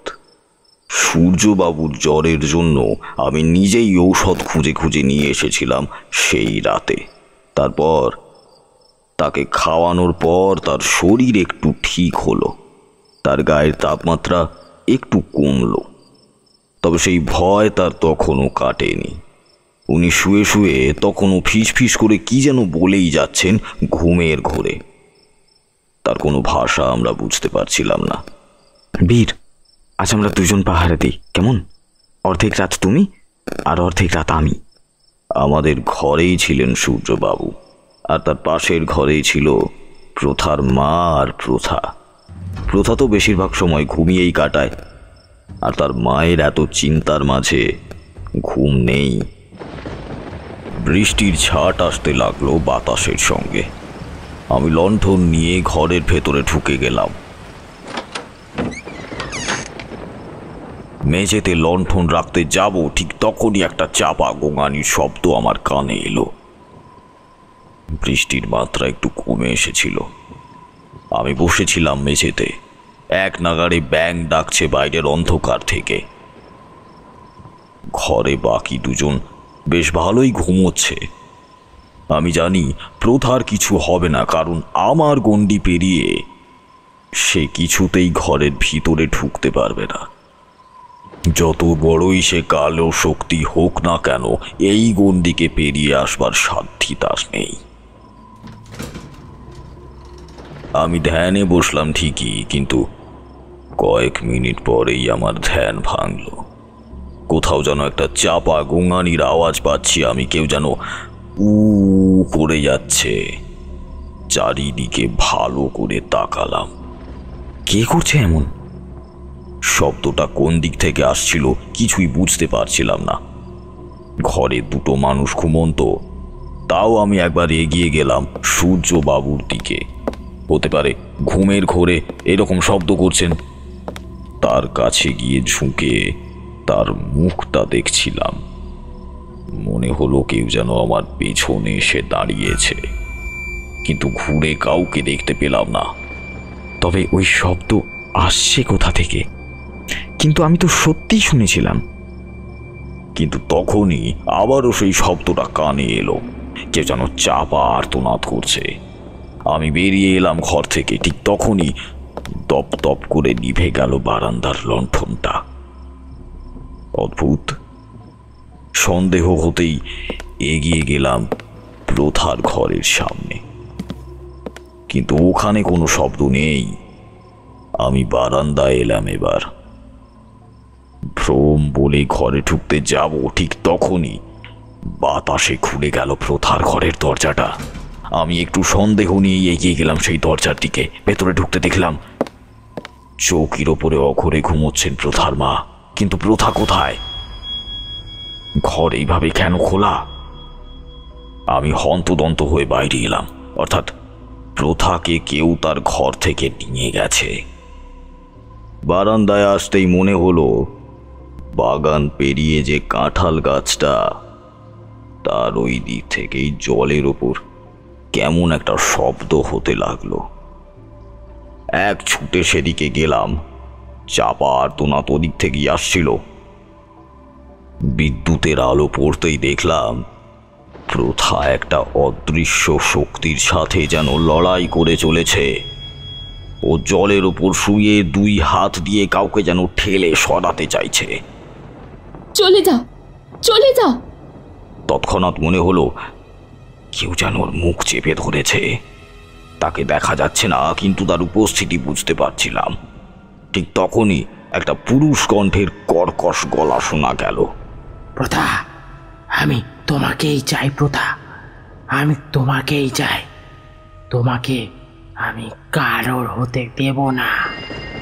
আমি আর দেরি করলাম না, মন্ত্র উচ্চারণ করতে লাগলাম। ক্ষণিকের মধ্যেই সেই অদৃশ্য শক্তি মিলিয়ে যেন কোথায় চলে গেল। পরদিন প্রথার ঘুম ভাঙল বেলার দিকে। আমি ওর ঘরে গিয়ে দেখলাম কাল রাতের পর ওর গায়ে কিছু আঁচড়ের দাগ বসেছে। স্পষ্টই বোঝা যাচ্ছিল প্রথার গায়ের সেই দাগ সেই অদৃশ্য শক্তির। তুমি ওই জায়গায় গেলে কি করে প্রথা? প্রথা একটু ঠিক হয়ে বসল। ওর গায়ে তখনও প্রচণ্ড ব্যথা, সেগুলোতে ঔষধের প্রলেপ লাগানো। আমি তো ঘুমাচ্ছিলাম ঠাকুরমশাই, হঠাৎ দেখলাম মা আমায় ডাকছে। প্রথা, চল তো একটু বাইরে যাই। প্রথা, চল তো একটু বাইরে যাই। বাইরে আসতেই দেখি অনেক বৃষ্টি, চারিদিক কেমন যেন অন্ধকার। মা তবু হেঁটে যাচ্ছে বাইরের দিকে। আমি অনেকবার জিজ্ঞেস করলে মা কিছুই বলল না। মা কেবল বাইরের দিকে চলে যেতে লাগলো। আমি মায়ের পেছনে গিয়ে মাকে ডাকতে লাগলাম। মা বৃষ্টি আর অন্ধকারে কেমন মূর্তির মতো এগিয়ে যেতে লাগলো। আমি ভয় পেয়ে দাঁড়িয়ে গেলাম। অমনি মাও দাঁড়িয়ে গেল, একবার পিছন ফিরে তাকালো। আয় প্রথা, দরকার আছে। মায়ের কথাগুলো কেমন অদ্ভুত। আমি কেমন অবশ হয়ে গেলাম। মায়ের সাথে এগিয়ে যেতে লাগলাম সেই দিকে। একটু পরেই আমি দেখি আমার সামনে কেউ নেই। চারিদিক কেমন আরও রহস্যময় লাগছিল। ফিরে আসবো ঠিক তখনই আমার সামনে এসেছিল ওই ভয়ঙ্কর মূর্তি। আর বিরক্ত করলাম না প্রথাকে। যখন কাল রাতে ঘটনাটা ভাবছিলাম বাইরে বসে, তখনই বীর এসে আমায় গণ্ডির কথাটা মনে করিয়ে দিল। আমি কথাটা শুনেই বিচলিত হয়ে বললাম, ঠিক তো, এটা তো আমার মাথায় আসেনি। এই গণ্ডি ভাঙতে পারে একমাত্র কোনো শুভ শক্তি কিংবা দেবতা। আর আমরা তো নিশ্চিত ওই অশরীরই কোনো শুভ শক্তি নয়। তবে ও সেই গণ্ডি পেরোলো কিভাবে? আচ্ছা, আমাদের কি একবার উচিত ওর ঘরটা খুঁজে দেখার? হ্যাঁ, ঠিকই বলেছ। হতে পারে সেই গণ্ডি পেরোনোর মতো কোনো না কোনো চাবিকাঠি ঠিকই ওর ঘরে আছে। আমি আর বীর কাউকে কিছু না জানিয়ে ঘরের চারিদিকে খুঁজতে লাগলাম, কিন্তু কিছুই পাচ্ছিলাম না। এমন সময় বাইরে থেকে ডাক এলো, ঠাকুরমশাই শিগগিরই আসুন, খাবার বেড়ে দিয়েছি। আমি আর দেরি করলাম না, সেদিকেই এগিয়ে গেলাম। আর বেরোনোর সময় দরজার কাছে কিছু একটা দেখে বীর ঝুঁকে দাঁড়ালো। আচ্ছা, ওই জায়গাটা একটু চেক করুন। ওর কথা শুনে আমিও পিছন ফিরে তাকালাম। তারপর দরজার নিচে মাটিতে কিছু একটা দেখে তার সামনে বসলাম। জায়গাটা মনে হচ্ছে নরম, মানে এর মধ্যে এই জায়গায় ছোট করে খুঁড়ে কিছু রাখা হয়েছে। খেতেও ডাকছে, কি করি বলুন তো? ছেড়ে দাও, আগে আমরা এটা খুঁড়ে দেখব। ছোট ছোট জিনিসের মধ্যেই বড় কিছু পেতে পারি, তাই না? বীর একটা শাবল নিয়ে এলো। তারপর ওই জায়গাটা ভালো করে খুঁড়তে লাগলো, কিন্তু অনেকক্ষণ খুঁড়ে দেখার পরেও যখন কিছু পেলাম না, বীর ফিক করে হেসে বলল, ধুস ধুস, এতক্ষণ খিদে আটকে রেখে কি লাভটা হলো? ভেবেছিলাম কি না কি এখানে খুঁড়ে পাবো, সব কিছু কুণ্ডল হয়ে গেছে। একে আমি খিদের জ্বালা আটকে রাখতে পারি না। আর যদি পেয়ে যেতাম? এবার চলো, মাটিগুলো দিয়ে ঢেকে দিই এটা, তাড়াতাড়ি নাও। আমি মাটিগুলো দিয়ে গর্ত বুঝিয়ে দিতে যাব, আর অমনি আমার হাতে একটা জিনিস ঠেকলো। কি হলো ঠাকুরমশাই, কিনে গেলেন কেন? পেলেন নাকি কিছু রহস্যময় জিনিস? মুচকি হেসে কথাটা বলল বীর। আমি হেসে বললাম, দেখো এটা কি। বীর এগিয়ে এলো। কি পেলেন ঠাকুরমশাই? এটা তো একটা কড়ি। হ্যাঁ, আমার তো এটা এখানে দেখেই অবাক লাগছে। ঠাকুরমশাই, তার আগে আমাদের উচিত খেয়ে আসা। আমার কিন্তু খিদে পেয়েছে। আমারও তাই, চলো আগে পেট পুজো করি। খাওয়া দাওয়ার পর সেই একই জায়গায় আমরা এলাম। উঠোনে বসে কিছুটা খেয়ে তখন বসে আছে প্রথা। আমি তার দিকে এগিয়ে গিয়ে বললাম, দেখো তো, কড়িটা কি তুমি দেখেছো এর আগে? আমি এটা তোমার ঘরের দরজায় পেলাম, দেখো তো ভালো করে। এটা তো আমি ওখানে পুঁতে দিয়েছিলাম। তুমি? কিন্তু কেন? অবাক হয়েই বললাম কথাটা। দাইমা দিয়েছিল। আমার যখন আপনার সাথে বিয়ে ঠিক হলো, তখন পাড়ার সবাই এটা নিয়ে আলোচনা করছিল। এমনই একদিন দাইমা দিয়ে বলল আমার হাতে, যেন আমার যাতে কেউ ক্ষতি করতে না পারে, তাই। এটা উনি এক কবিরাজের কাছ থেকে এনেছেন। এটা তো আরও দুটো আছে। ওর দেখানো জায়গায় আমরা খুঁড়তে বসলাম। ভেতর থেকে বেরিয়ে এলো আরো দুটো কড়ি, যেগুলো একটা কালো হয়ে গিয়েছে আর একটা লাল। এগুলো কিন্তু সাদা ছিল। আমি তিনটেই আমার কাছে নিলাম। আজ এগুলোকে আমি ভস্ম করে দেব। হতে পারে এগুলোর জন্যই আমার গণ্ডি ভেদ করে সেই অশুভ শক্তি প্রবেশ করতে পারছে এই ঘরে। আমি আজকেই যেগুলো ভস্ম করব। কিন্তু ঠাকুরমশাই, যদি দাইমা এগুলো ভালোর জন্যই দিয়েছেন, যদি আমাদের সন্দেহ ভুল হয়? আমিও সেটাই ভেবেছিলাম, আর তাই আগে আমাদের দাইমার কাছে যেতে হবে, তাকে ধরে জিজ্ঞেস করতে হবে এই সব উনি কি দেখতে পেয়েছিলেন। দাইমা কোথায় থাকেন সেটা জানার পর আমি আর বীর চলে গেলাম তার বাড়িতে। একটা কুটির ঘর, আশেপাশে 5টা বাড়ি। সেগুলো পার করে এগিয়ে যেতেই দেখলাম ঘরের দরজা বন্ধ। পাশের বাড়িতে জিজ্ঞেস করতেই উত্তর এলো, উনি কদিন থেকে বাড়িতে নেই। কোথায় গেছেন কাউকে বলে যায়নি, তবে হাতে একটা পুঁটলি ছিল। দেখে মনে হচ্ছিল অনেক দিন কোথাও থাকবেন। ওনার ওইভাবে চলে যাওয়াটা সত্যি এবার আমার কাছে সন্দেহজনক লাগছে। কেন গেল বলুন তো এইভাবে? আর এত ভাববার সময় নেই, সেই কড়িগুলোকে আগুনে আহুতি দিতেই হবে। সেগুলো আহুতি না দিলে কোনোভাবেই আমরা কাউকে আটকাতে পারবো না ওই ঘরে আসা থেকে। বাড়ি ফিরেই দেখি বিশাখা এসেছে।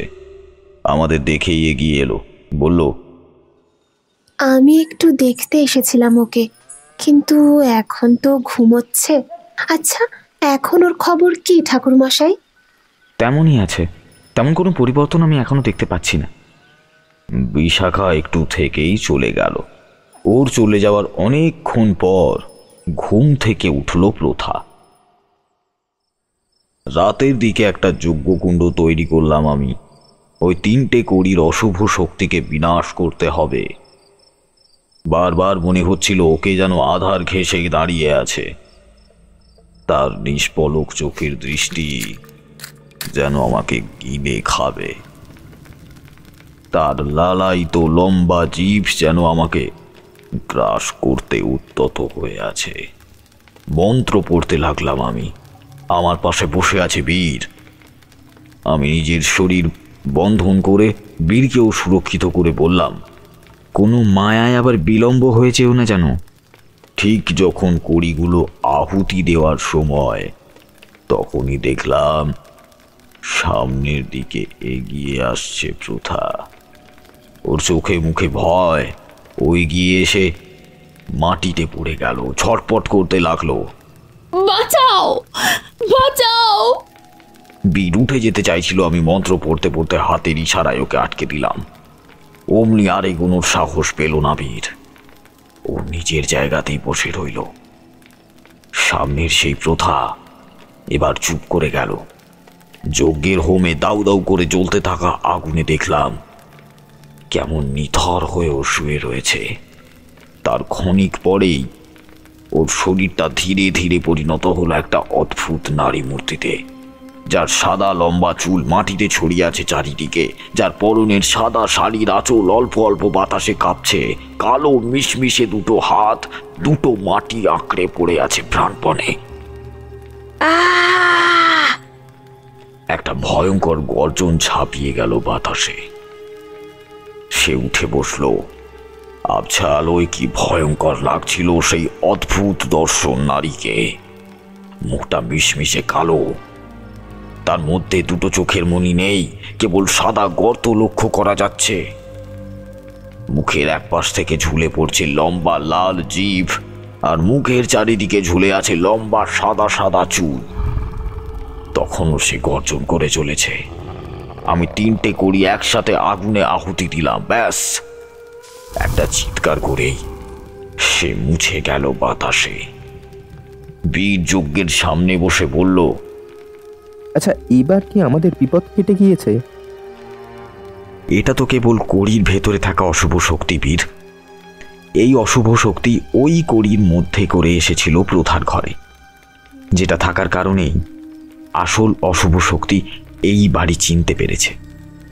কোন এক কঠিন তন্ত্র বলে এই কড়ির ভিতরের অশুভ শক্তি চালান করেছে কেউ, তারপর সেটাকে এই বাড়িতে পুঁতে রাখার ব্যবস্থা করেছে ভুলভাল বুঝিয়ে। আর সেই বাড়ির মধ্যে অর্থাৎ প্রথার ঘরে পুঁতে দেবার পরেও আসল যে অশুভ শক্তি তাকে চালান করে দিয়েছে এই নিশানা ধরে। তারও চিন্তা অসুবিধা হয়নি এখানে। তবে যে ঠাকুর মশাই সেই ছেলেটা আসছে, অর্থাৎ সে বিক্রম, সে? বীর প্রশ্নটা করতেই আমি একটু ভেবে বললাম, হ্যাঁ, সেটাই আমিও ভাবছি। যে এটা করছে তার সাথে এই দুজনের যোগাযোগ তো রয়েইছে। কারণ যদি সবটাই কেবল বিক্রমের জন্য হতো তবে সে একাই আসতো। কোনো অশরীরী আত্মা নিশ্চয়ই তন্ত্র সাধনা করে কড়ির মধ্যে অশুভ শক্তি সঞ্চার করবে না। সেই রাতের মধ্যে কিন্তু আর কোনো বিপদ হলো না ওই বাড়িতে। সবকিছুই কেবল শান্ত হয়ে গিয়েছিল সেই যজ্ঞের পর। কিন্তু রাতে আমি ঘুমিয়ে একটা খুব ভয়ানক অদ্ভুত স্বপ্ন দেখলাম। প্রথা শূন্যে ভাসমান হয়ে চিৎকার করছে, আর ওকে কেউ তুলে ধরেছে, যাকে আমি দেখতে পাচ্ছি না। আমি অনেক কিছুই করছি, কিন্তু কিছুতেই যেন সেই অশুভ শক্তিকে বিনাশ করতে পারছি না। কোনো অজানা উদ্দেশ্যে প্রথাকে সে নিয়ে চলেছে। ঘুমটা ভেঙে গেল তাড়াতাড়ি। আমি উঠে বসলাম। কেমন যেন একটা ভয় কাজ করছে। ঘরের ভেতর থাকতে আর ইচ্ছে করছিল না। তাড়াতাড়ি করে বাইরে বাগানে চলে এলাম। আকাশ তখন পরিষ্কার হতে শুরু করেছে, দু একটা পাখি ডাকতে শুরু করেছে। ঠিক এমন সময় প্রথার ঘরের দরজাটা দেখি খোলা, আর বাদিকে শব্দ হতেই দেখি কে একটা এগিয়ে চলেছে সামনের দিকে। সামনের দিকে এগিয়ে দেখি হেঁটে চলেছে প্রথা। ওর মাথার সব চুল ছেড়ে দেওয়া, যেন তখন বাতাসে ভাসছে। কি ভয়ঙ্কর লাগছে ওকে পেছন থেকে দেখতে। প্রথা, প্রথা কোথায় যাচ্ছ? প্রথা! আমি বার দুয়েক ওর নাম বলতেই ও থেমে গেল। চারিদিকে বাতাস বইতে শুরু করেছে। ওর মুখটা আমার দিকে ঘুরলো। তখনই আমি দেখলাম একটা ভয়ঙ্কর মুখ। অদ্ভুত সাদা লাগছিল ওর পুরো শরীরটা। সেই সাদা মুখের ওপর লাল লাল দুটো চোখ, আর বিশ্রী একটা গর্জন তার মুখে। আমায় কেউ আটকাতে আসবি না, তাহলে আমি সবাইকে শেষ করে দেব, সবাইকে শেষ করে দেব। আমি কাউকে বাঁচতে দেব না, কাউকে না। এটা হতে পারে না, কিন্তু কাল এত কিছু করার পরেও ওর ঘরে কি করে কোনো অশুভ শক্তি প্রবেশ করতে পারে? আমি ওর দিকে এগিয়ে গেলাম। তারপর মন্ত্র পড়ে ওর গায়ে ফু দিতেই ওর কিছু হলো না, উল্টে আমি পড়ে গেলাম। মনে হলো আমি ফু দেওয়ার মুহূর্তেই প্রকাণ্ড শক্তিশালী কিছু আমাকে আঘাত করেছে। তারপর চারিদিক কেমন আধার আধার দেখলাম। তারপর সবকিছু ঠিক হতেই আমি সামনে তাকালাম, দেখলাম ওখানে কেউ নেই, শূন্য। কোথায় গেল প্রথা? আমি আর দেরি করলাম না, সামনের সরু রাস্তাটা ধরে এগিয়ে গেলাম, যদি কোথাও ওকে দেখতে পাই। কিন্তু কিছুটা এগোতেই সেই পথ বন্ধ। তারপর আবার পিছিয়ে এলাম। মহাদেব, আমায় মার্গদর্শন করাও। এদিক সেদিক ঘুরে আমি বাঁদিকে একটা সরু পথ দেখতে পেলাম। আর দেরি না করে সেই দিকেই ছুটতে লাগলাম। অন্ধকার পথ, তার উপর বৃষ্টির পর কেমন পিছল হয়ে উঠেছে রাস্তা। অনেক কষ্ট করে এগিয়ে যেতে লাগলাম সেদিকে। মাথায় শুধু একটা কথাই ঘুরছিল, প্রথার যাতে কোনো বিপদ না হয়। আরও কিছুটা এগিয়ে গিয়ে আমি স্তম্ভিত হয়ে গেলাম।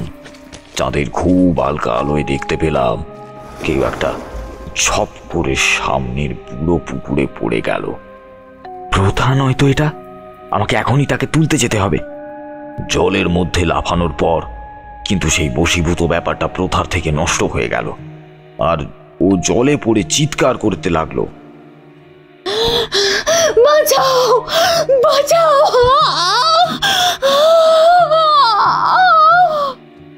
জলের ওপরে ঘাবি খেতে লাগলো প্রথা। কিন্তু আশেপাশে কোনো গ্রামগঞ্জ ছিল না যে ওকে রক্ষা করবে। আমি লাফিয়ে পড়লাম জলে। ততক্ষণে সে জ্ঞান হারিয়েছে। ওর পেট চিপে দিতে সমস্ত জল বের হয়ে এলো। বাইরে বাতাস বইছে। বারবার মনে হচ্ছিল কেউ যেন আমার চারপাশে ঘুরছে, তার চাপা গর্জন বাতাসে ভেসে আসছিল। আমি কি করব না করব কিছুই বুঝতে পারছিলাম না। ঠিক তখনই যেন কেউ হেসে উঠল আধার থেকে। কর্কশ একটা পুরুষ কণ্ঠ আমি শুনতে পেলাম। ও কি ক্ষতি করেছে তোমার? কেন ওর সাথে এমন করছো? অন্ধকারে কেউ নেই। হঠাৎ গাছপালার ভিড়ে একটা সাদা অস্পষ্ট অবয়ব দেখতে পেলাম। মুচকি একটা হাসির আওয়াজ শোনা গেল। আমার মৃত্যুর প্রতিশোধ আমি নিয়ে ছাড়বই। একদিন না একদিন আমি ওকে ঠিক শেষ করে দেব। কেউ বাঁচাতে পারবে না। কিন্তু প্রথা তো তোমায় মরে যেতে বলেনি। কেউ প্রেমের প্রস্তাব অগ্রাহ্য করা মানে সে তোমার মৃত্যু কামনা করে না। কিন্তু ও আমায় খুন করেছে। শুধু আমি না, এর ফলে আমার মা দুঃখ কষ্টে একাকিত্ব বোধে মারা গেছে। এই জন্য তাই ও তোমায় খুন করেনি। আপনি কিচ্ছু করতে পারবেন না। আমার শোধ আমি তুলবই। বলতে বলতে সে অদৃশ্য হয়ে কোথায় যেন চলে গেল। বীর প্রথার পাশেই বসেছিল। সারা রাত ভয়ের মধ্যে ছিল মেয়েটা। কেমন চিৎকার করছিল, কাকে যেন বারবার সে দেখতে পাচ্ছে। এত কিছু করলেন তবুও কেন এইভাবে গেল কাল রাতে? আমার হাতে একটা জিনিস রেখেছিলাম, সেটা ওকে দেখিয়ে বললাম, এটা দেখো। কড়ি?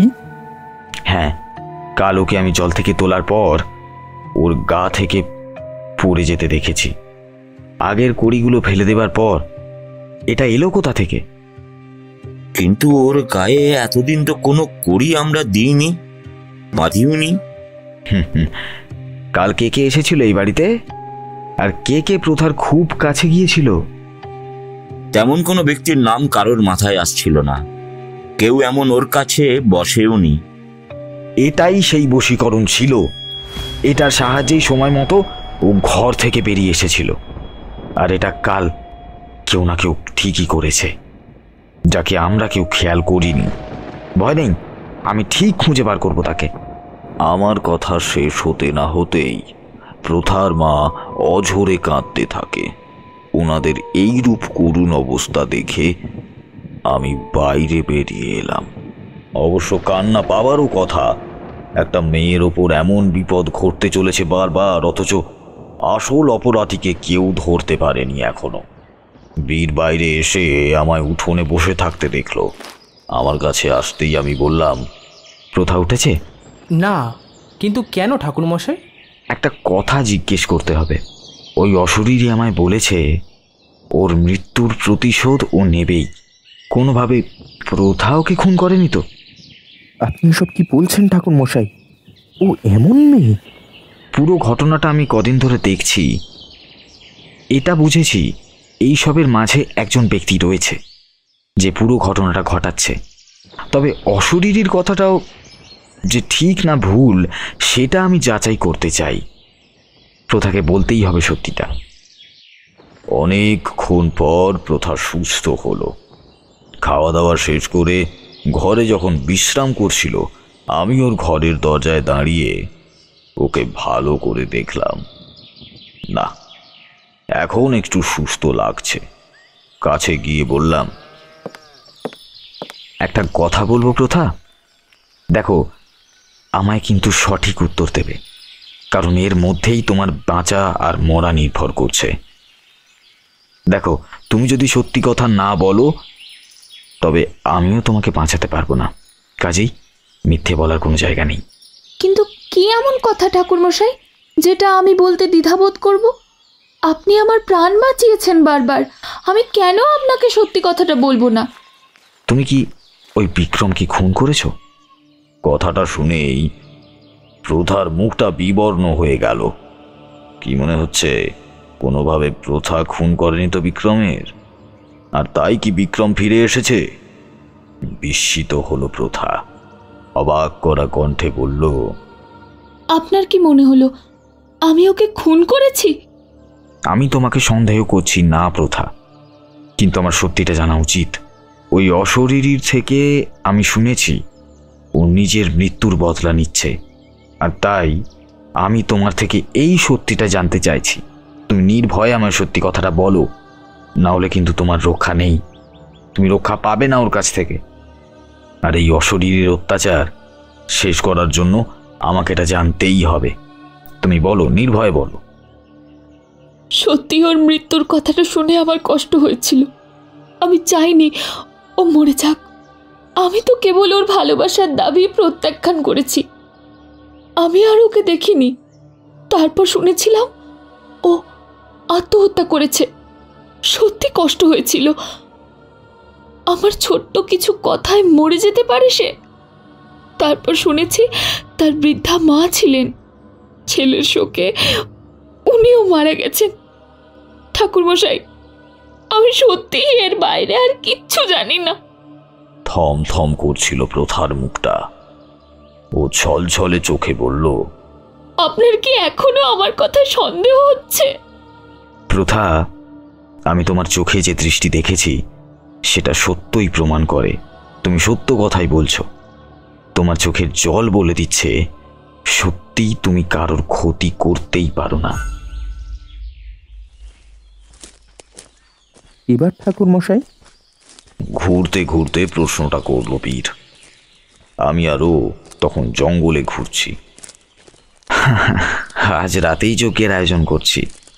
আমি তাই এই বনে এসেছি আমার যেই সব দরকারি বস্তু প্রয়োজন সেগুলো নেওয়ার জন্য, আর বাকিটা আনার জন্য সূর্যবাবুকে বাজারে পাঠিয়ে দিয়েছি। কথাগুলো শোনার পর বীরের মুখে হাসি ফুটল। আমার সত্যি আনন্দ হচ্ছে, এভাবেই যদি খুব তাড়াতাড়ি মেয়েটা ভালো হয়ে ওঠে। বাড়ির লোক কি বলছে? কেউ তাদের বারবার খবর দিচ্ছে যে মেয়ের রাশি নক্ষত্র ভালো নেই, আমার সাথে তার বন্ধন সঠিক নয়, সেটাই নাকি বোঝানোর জন্য আমাদের গৃহের কুলদেবতা লক্ষ্মী এই সংকেত দিচ্ছেন যে কোনোভাবেই যেন তার সাথে আমার বিবাহ না হয়। অর্থাৎ বুঝতে পারছো তো, এই সবের পেছনে কেউ একজন আছে, অবশ্যই আছে। আজ যজ্ঞ হোক, যেমন করেই হোক, এর শেষ অবধি আমায় যেতেই হবে। বাড়ি ফিরেই দেখি বিশাখা এসেছে। আমায় দেখেই এগিয়ে এলো। ঠাকুর মশাই, কি করবেন এবার?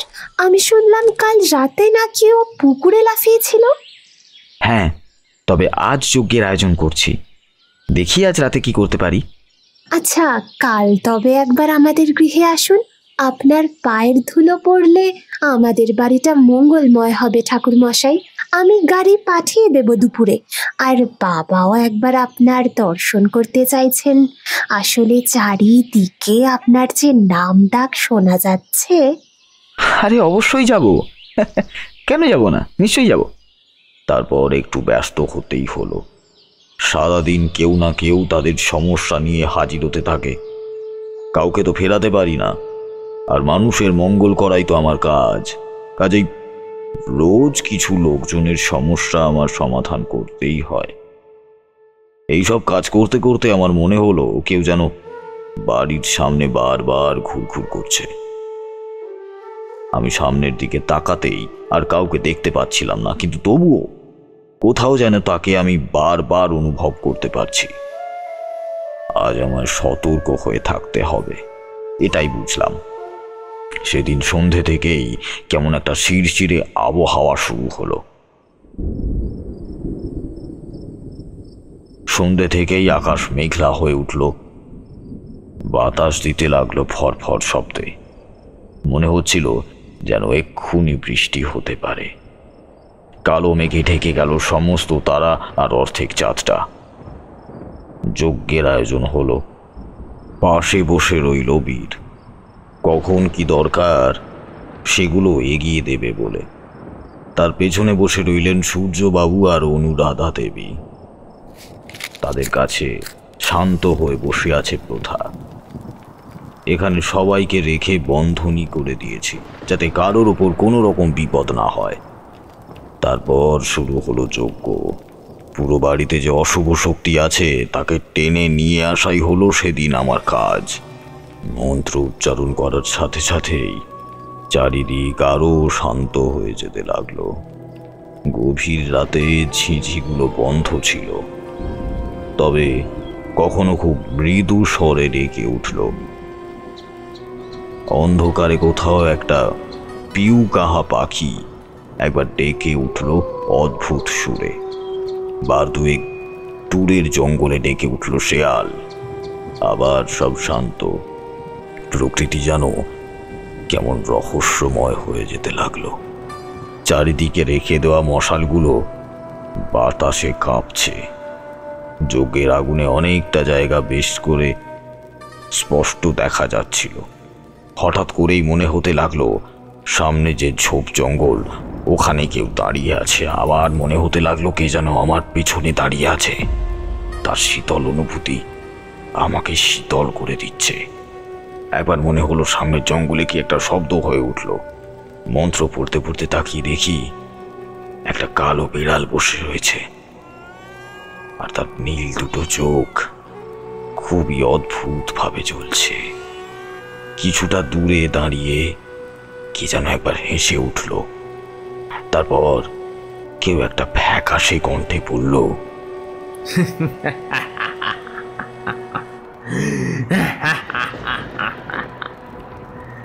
পারবি না, কিছুতেই তুই পারবি না। কিন্তু মন্ত্র উচ্চারণ যত শেষের দিকে এগিয়ে যেতে লাগলো ততই সবকিছু শান্ত হয়ে যেতে লাগলো। ঘন্টা দুয়েক দূরে সেই কঠিন যজ্ঞ আমি নির্ভয় করে যেতে লাগলাম। আর তারপর আমি মহাকালের নাম করে সেই কড়ি আহুতি দিলাম। অমনি হাত 10 দূরে থাকা সেই গুণ গাছটার একটা ডাল ভেঙে পড়ল। আর ঠিক তখনই আমার সামনে যে চক্র আমি অঙ্কন করেছি তার মধ্যে থাকা 5টা প্রদীপ নিভে গেল, অর্থাৎ সে এসেছে।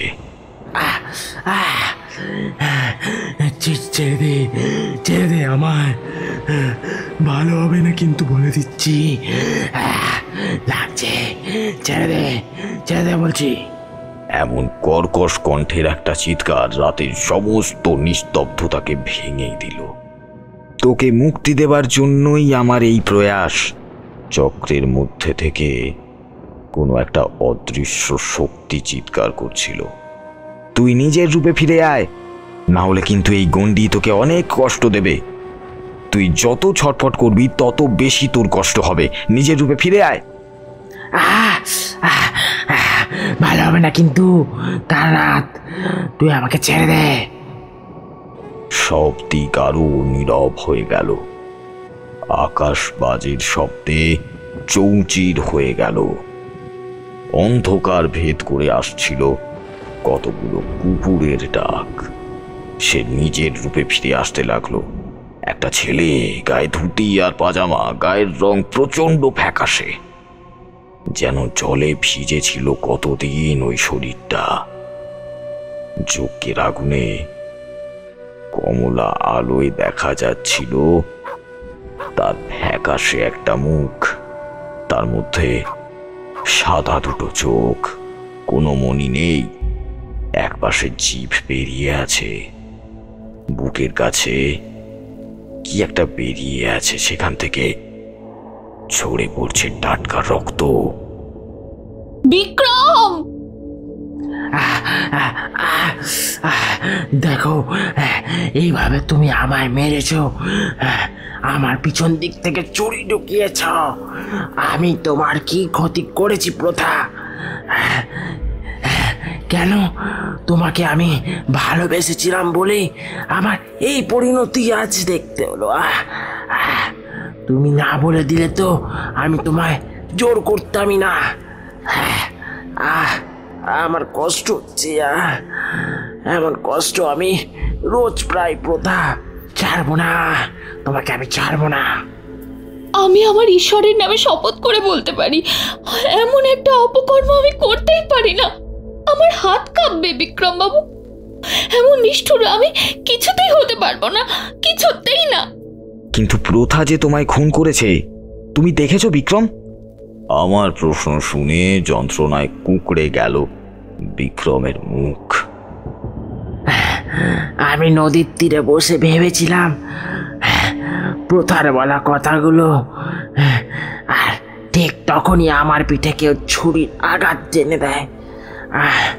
আমি অনেক কষ্ট করেও তার মুখ দেখতে পাইনি। প্রশ্নটা আমি করার আগেই বীর করলো, তবে তুমি বুঝলে কি করে যে ওই তোমায় হত্যা করেছে? আমি জেনেছি একজনের কাছে। সেই একজনটা কে? যে আমার আত্মাকে জাগিয়ে তুলেছে আমার প্রতিশোধ নেওয়ার জন্য, আমার উপর দয়া করেছে। সে কে তুমি আমাদের বলো। না না না, আমি বলবো না। সে যেই হোক, কিছুতেই আমি বলবো না। সেটা বলো, কারণ তবেই আমি তোমায় সত্যি কথাটা বলতে পারবো। আদৌ তোমার হত্যাকারী কে? বলো বিক্রম, বলো। কিন্তু বিক্রম আর কিছুই বলতে পারে না। ওর গলা আটকে যায়, কেউ যেন ওকে আটকে দিয়েছে অদৃশ্য মায়া জালে। বলো বিক্রম, বলো। বিক্রম, শুনতে পাচ্ছ কি তুমি? আমায় ছেড়ে দে তারানাথ, আমায় ছেড়ে দে, করিস না। কিন্তু আমি আর কিছুই বলতে পারলাম না। কালো ধোঁয়া ভরিয়ে দিল জায়গাটাকে। বিক্রম চিৎকার করছিল, তার মানে ওকে কেউ আক্রমণ করেছিল, কিন্তু আমি কিছুই করতে পারলাম না। কালো ধোঁয়া ঢেকে দিয়েছে চারিদিক। যজ্ঞের আগুন নিভে গেল কেমন করে যেন। আমরা সবাই চোখ বন্ধ করে কাশতে শুরু করেছি। তারপর সবটা ঠিক হতেই দেখি সামনে কেউ নেই, কেবল গুমট বাঁধা অন্ধকার দাঁড়িয়ে আছে। অর্থাৎ যে এসব করছিল সেই ওই বিক্রমের মনে বিষ ঢুকিয়ে দিয়েছিল। আসলে বিক্রম জানে না ওকে কে মেরেছে। আমার কথা শুনেই বীর উঠে আসলো। এত বড় চক্রান্ত কে করলো, তাও আবার প্রথার জীবন নষ্ট করার জন্য? পরদিন গরুর গাড়ি এলো, আমিও রওনা হলাম বিশাখাদের বাড়ির উদ্দেশ্যে। আমার সঙ্গে ছিল বীর, কারণ ওকেও বারবার যেতে বলা হয়েছিল। ওদের বাড়িতে পৌঁছতেই আমার উপরতলার দিকে চোখ গেল। তাকিয়ে দেখি কেউ একজন কালো পোশাক পরে দাঁড়িয়ে আছে, আর সে একজন মহিলা। অনেক দূর থেকে বলেই আমি ঠিক মতো তার মুখ দেখতে পাইনি। আসুন ঠাকুর মশাই। কি যে ভালো লাগলো ঠাকুর মশাই, আপনার পায়ের ধুলো পেয়ে। এমন একজন লোককে পেয়ে তো আমাদের সম্পূর্ণ গ্রাম ধন্য। খাওয়া দাওয়ার পর হুঁকো টানছিলাম, আমার পাশে এসে বিশাখা বলল, তারপর ঠাকুর মশাই কাল যজ্ঞ কেমন হলো? ঠিক মতো সম্পূর্ণ করতে পারিনি, তবে এখনো চেষ্টা করে যাচ্ছি। চেষ্টা করুন। আমি ওর জন্য অনেক চিন্তায় থাকি জানেন। একটা সাধারণ মেয়ের জীবন এতটা কষ্টের হতে পারে না। ঈশ্বর ওর মঙ্গল করুন। বাড়ি ফিরলাম। বেশিক্ষণ আমার ওই বাড়িতে থাকতে ভালো লাগেনি। কেমন যেন একটা দম বন্ধ করা পরিবেশ। ফেরার পর ঘুমোতে গেছিলাম একটু রাত হতেই। কাল রাতে ঘুম বন্ধ, কিছুতেই ভালো লাগছিল না কিছুই। এমন সময় মনে হলো বাইরে যেন কেউ পায়চারি করছে। বাইরে আসলাম আমিও। জ্যোৎস্নার আলোয় ভাসছিল চারিদিক। কোথায় একটা পেঁচা নীরব সুরে ডাকলো বার কয়েক। ঠাকুর মশাই! বাগানের দিকে যেতেই ডাকটা শুনতে পেলাম। তাকিয়ে দেখি সেই আধারে দাঁড়িয়েছিল বীর। বীর, তুমি এত রাতে এখানে? আমার ভালো লাগছিল না ঠাকুর মশাই, চিন্তা হচ্ছিল। বীর সামনের দিকে তাকালো। বিস্তীর্ণ জলাজমি থেকে অসংখ্য ব্যাঙের ডাক ভেসে আসছে। ঠাকুর মশাই, আমি ভোর হবার আগেই চলে যাব। আপনি এখানে থাকুন, ওকে ওকে সুস্থ করে ফিরে যাবেন। ওর কথাটা আমাকে অবাক করলো। ওর দিকে ঘুরে বললাম, বাড়িতে বুঝি কোনো জরুরি তলব করেছে? আমার মনে হয় প্রথাকে বিয়ে করাটা আমার ঠিক হবে না। তুমি মজা করছো তাই না? বীর জিভ দিয়ে উপরের ঠোঁট কেটে দাড়িতে একবার হাত বুলিয়ে বলল, আমার মায়ের তো অসুখ। আমার বিয়ে করার জন্য এত দেরি করা উচিত নয়। প্রথা সত্যি যদি বিক্রমের খুনি হয় তবে কিছুতেই ওর রেহাই মিলবে না। আমি ফিরে যাই। বিশাখার মতো একটা যোগ্য মেয়ে থাকতেও আমি দেরি কেন করছি সেটাই তো বুঝতে পারছি না। কি?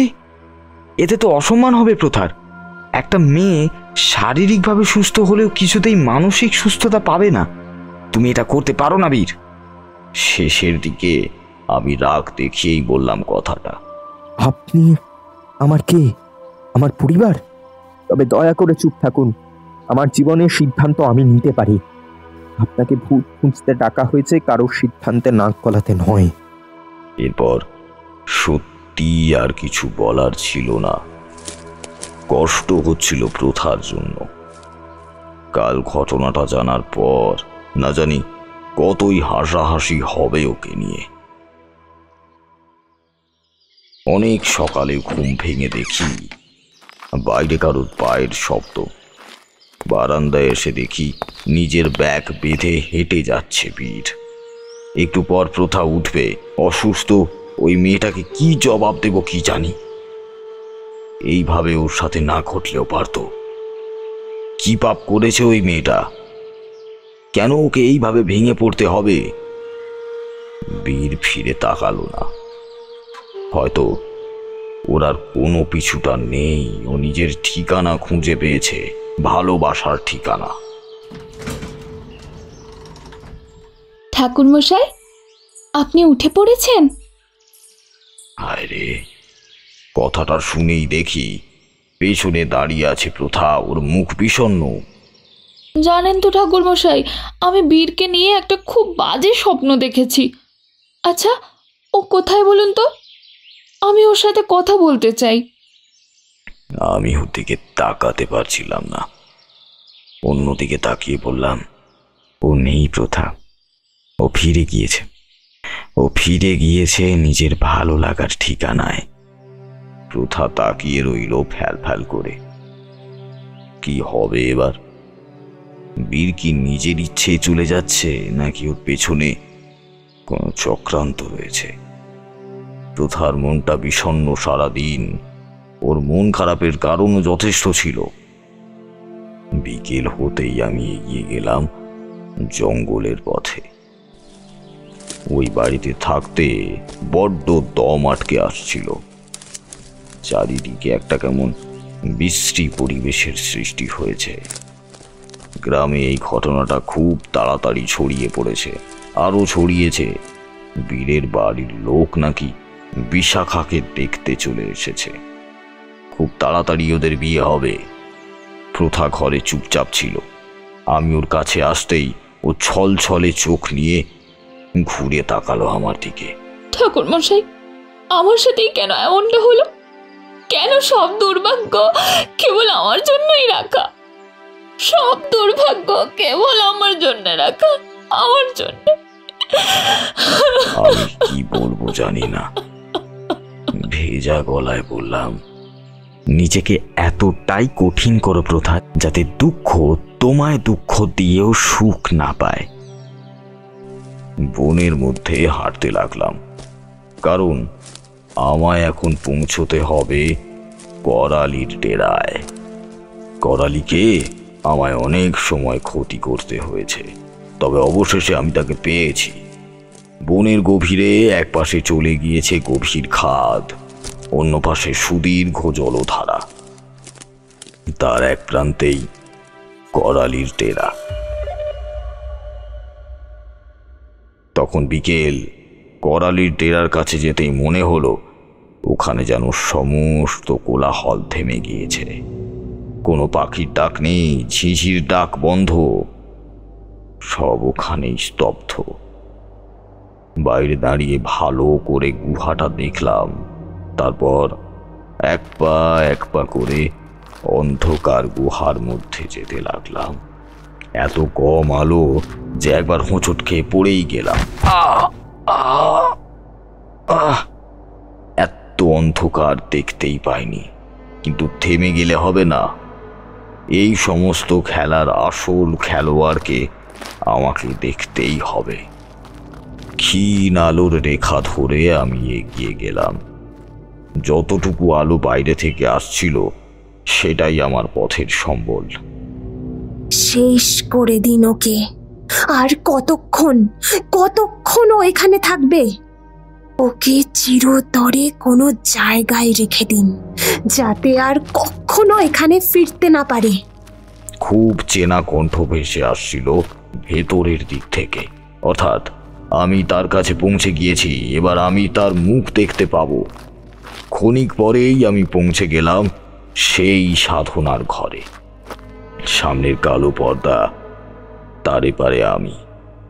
মুখে হাত চেপে নিজের প্রবল নিঃশ্বাস প্রশ্বাসের শব্দকে আগে প্রশমিত করে নিলাম। তারপর পর্দার ওপারে হাত রাখলাম। ভেতরে কালো কাপড় পরা একজন স্ত্রীলোক। সে আমার দিকে পেছন করে দাঁড়িয়েছিল বলেই আমি তার মুখ দেখতে পাইনি। তার সামনে গুহার দেওয়ালে কত সব অদ্ভুত আঁকিবুকি। ঘরের চারিদিকে মশাল জ্বলছে। বাইরে বিকেল হলেও এখানে গভীর রাত। বাইরের কোনো শব্দ সেখানে নেই। সে হাতের সেই তাম্রপাত্র এবার তুলে ধরল। এবার এখানে আটকে থাকা বিক্রমকে আমি পাতালে সমাধিস্থ করব, যাতে কেউ ওকে আর কখনো মুক্ত করে আসল সত্যিটা না জানতে পারে।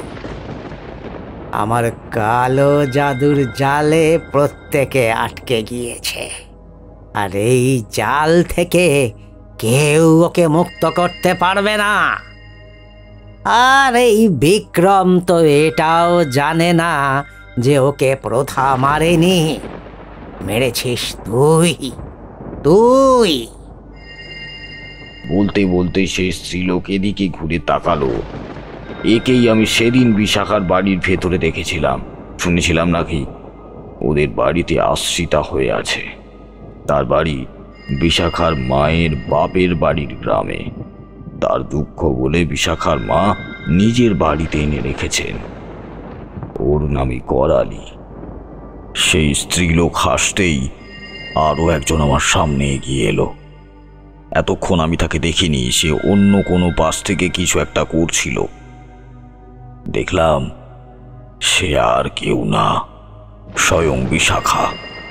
এমন একটা বাস্তবতার জন্য আমি প্রস্তুত ছিলাম না, কিন্তু আবার প্রস্তুত ছিলামও, কারণ আমি বুঝতে পেরেছিলাম এই সব কিছুরই পেছনে আছে একটা নারীর হিংসে। আর সেই হিংসার তেজ বড্ড খতরনাক, গভীর। এবার আর আমার কোনো সমস্যা নেই।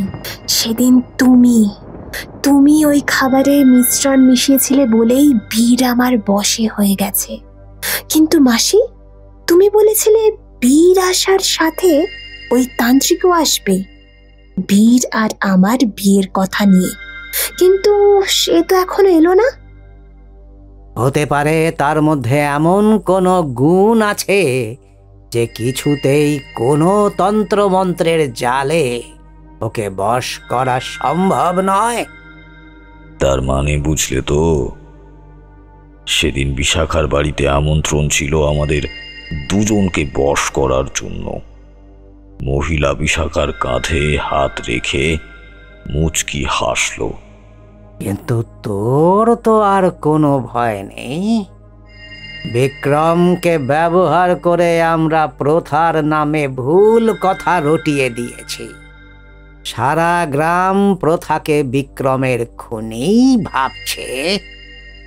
তারপর তুই পাচ্ছিস তোর বীরকে, বীর তোর বসে। এবার ওই প্রথা এমনি সুস্থ হবে, ওকে নিয়েও তোর আর কোনো যন্ত্রণা থাকলো না। কেউ আছেন? কেউ আছেন এখানে? বাইরে থেকে একটা চিৎকার ভেসে আসতে লাগলো। আমি তাকে নিয়ে এসেছিলাম। সে প্রথার বাবা সূর্যবাবু। সেই চিৎকার শুনে করালি আর বিশাখা চমকে উঠল। কে এসেছে দেখার জন্য, সেটা দেখবার জন্য দুজনেই বাইরে এগিয়ে গেল। আমি পর্দার এক কোণে নিচে বসে পড়লাম। অন্ধকারের জন্য আমাকে তারা দেখতে পায়নি। ওরা দুজন বেরিয়ে যেতেই আমি ভেতরে ঢুকলাম। তারপর মন্ত্র পড়ে সেই তাম্রপাত্রের ঢাকনা খুলে ফেললাম। মুহূর্তেই বেরিয়ে এলো বিক্রমের প্রেতাত্মা। ওর চোখে মুখে যন্ত্রণা। ক্ষণিক পরেই করালি আর বিশাখা ছুটে এলো। বাইরে কাউকেই দেখতে না পেয়ে দুজনেই সন্দেহ করে ভেতরে চলে আসে। আমাকে দেখে করালি হেসে বলল, ও তার মানে এসব তোর চক্রান্ত। কিন্তু ভাবিস না, এই গুহার বাইরে তুই আর কখনো যেতে পারবি না। এর মধ্যেই তোর সমাধি হবে। কেউ বুঝতে পারবে না যে তোর হঠাৎ কি হলো। আমি মনে মনে সরব করতে লাগলাম, হে মহাদেব, তুমি প্রত্যেকবার পাপীদের দণ্ড দেবার জন্য ফিরে আসো। আজ তুমি সেই পথ দেখাও মহাদেব, আমায় সেই পথ দেখাও। আমি কিছু বলার আগেই ও আমায় তন্ত্র বলে আটকে দিল। কি হলো আমার? আমি এগোতে পারছি না কেন? কি হয়েছে?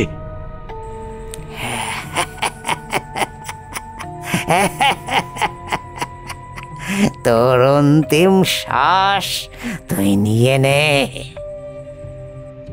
আমি এগোতে পারছিলাম না, না তো কোনোভাবে নড়াচড়া করতে পারছিলাম। সেই সময় আমি বিশাখার দিকে তাকালাম। তুমি এসব কেন করলে বিশাখা? প্রথা তো কখনো তোমার ক্ষতি চায়নি। বিশাখার মুখে ফুটে উঠল একটা বিষাক্ত অট্ট হাসি। বিশাখার মুখে ফুটে উঠেছিল রাগ আর হিংসে।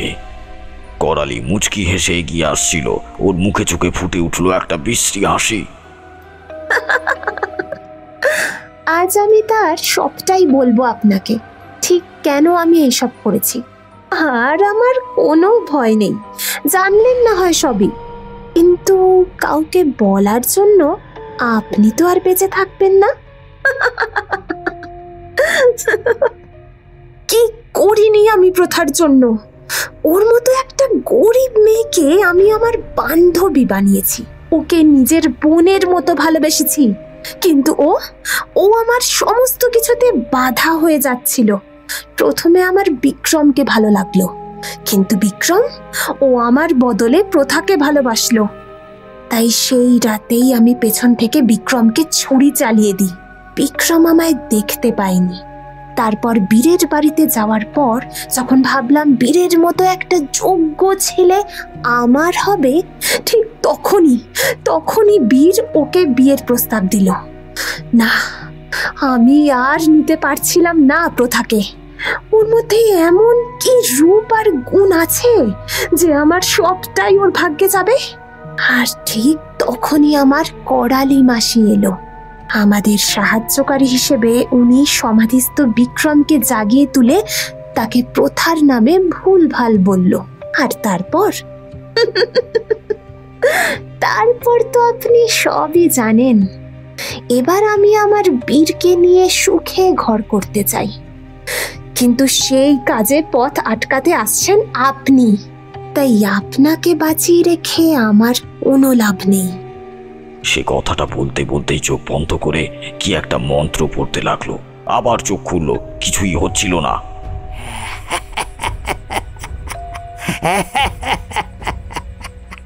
তোর অন্তিম শ্বাস তুই নিয়ে নে। কাজেই সে আবার চোখ বন্ধ করে বিড়বিড় করে মন্ত্র উচ্চারণ করলো।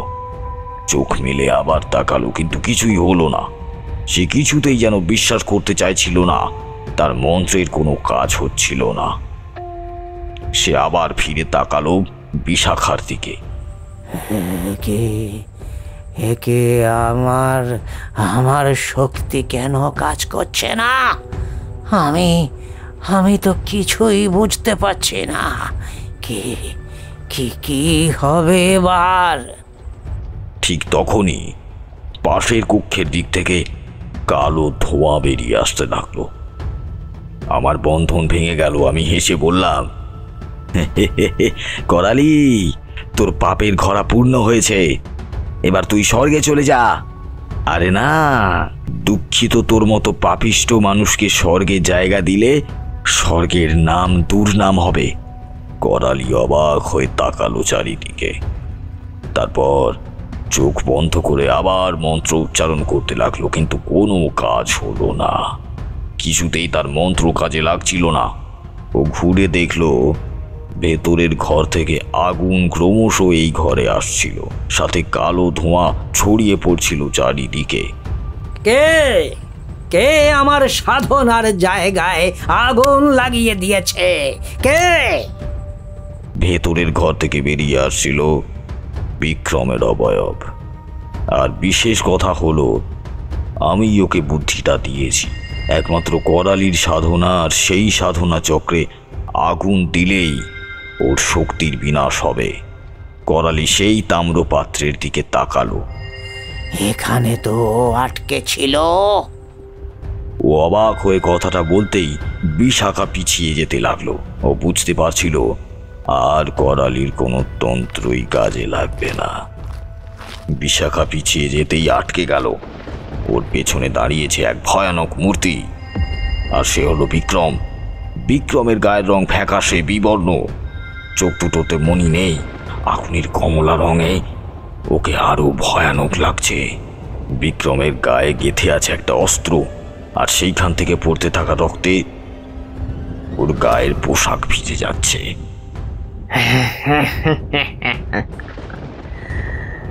তুই তো আর পাপের শাস্তি নিবি না। বিক্রম কর্কশ কণ্ঠে বলতেই কেঁপে উঠল বিশাখা। বিক্রমের পায়ে পড়ল। আমায় ক্ষমা করে দাও বিক্রম, আমায় আমায় তুমি মেরো না। আমি আমার ভুলের প্রায়শ্চিত্ত করব বিক্রম। কি ভেবেছিস আমি তোকে ছেড়ে দেব? তুই শুধু আমায় মারিসনি, তুই প্রথাকেও মারার চক্রান্ত করেই গেছিস বারবার। আমি তোকে ছেড়ে দেব না। তোর পাপের ঘোড়া পূর্ণ হয়ে গেছে। আরে ওই প্রথা তো সহজ সরল, ওর মনে কখনো আসেনি তোকে কষ্ট দেওয়ার কথা। ও তোকে নিজের লোক ভেবে এসছে, আর তুই ওর বন্ধুত্বের এই ফল দিলি। বলেই একটা লোহার দণ্ড নিয়ে কেটে ফেলতে চাইল ওর ডান হাতটা। তোকে মারবো না, কিন্তু তুই আজীবন কষ্ট পেতে থাকবি। বিশাখা পালাতে চেষ্টা করলো, আর অমনি ওর চুলের মুঠি ধরলো বিক্রম। না, ওকে মেরো না, ওকে মেরো না। কথাটা শুনে সবাই তাকিয়ে দেখলো প্রথা দাঁড়িয়ে আছে, আর ঠিক তখনই ভেতরের দিক থেকে একটা সজোরে শব্দ হলো। পালাতে যাচ্ছিল করালি, ওকে বিক্রম ঠেলে দিয়েছে জ্বলন্ত আগুনে। দাউ দাউ করে জ্বলতে থাকা আগুনে চিৎকার করতে করতে শেষ হলো করালি। প্রথা বিক্রমের সামনে এসে দাঁড়ালো। তার সাথে রয়েছে বীর, অর্থাৎ বীরের সেই বর্ষতা কেটে গিয়েছে। প্রথা বিক্রমের সামনে হাত জোড় করে বলল, ওকে ক্ষমা করে দাও, ওকে ক্ষমা করে দাও। দেখো বিশাখা, বন্ধুত্ব কাকে বলে?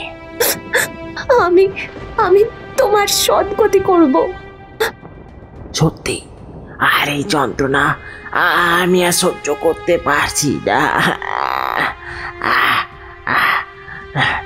আপনি আমার এই অভিশপ্ত আত্মা জীবন থেকে মুক্তি দেন ঠাকুর মশাই, মুক্তি দেন। আমি খুব শীঘ্রই কিছু করব, আমি বিক্রমকে কথা দিয়েছিলাম। তারপর আমরা সকলে মিলে বেরিয়ে আসলাম গুহা থেকে। বেরোনোর কিঞ্চিত পরেই গুহাটা আগুনে ভস্ম হয়ে গেল। বিশাখা প্রথার পায়ের কাছে পড়ল। দয়া করে আমায় তুই ক্ষমা করে দিস প্রথা। তুই নিজের ভুল বুঝতে পেরেছিস, এটাই অনেক বিশাখা। ঠাকুর মশাই, আপনি শুভ দিন দেখুন, দুজনের বিয়ে দেব। বীর প্রথার দুটো হাত ধরল। আমায় ক্ষমা করো বিশাখা, আমি তখন নিজের বশে ছিলাম না। প্রথার দুই চোখে জল নেমে এলো। কি সুন্দর লাগছিল ওদের। সমস্ত ভুল বোঝাবুঝি আর অশুভ শক্তির বিনাশের পর এভাবেই বুঝি নতুন একটা সূর্য ওঠে। আমার গল্প এখানেই শেষ হলো।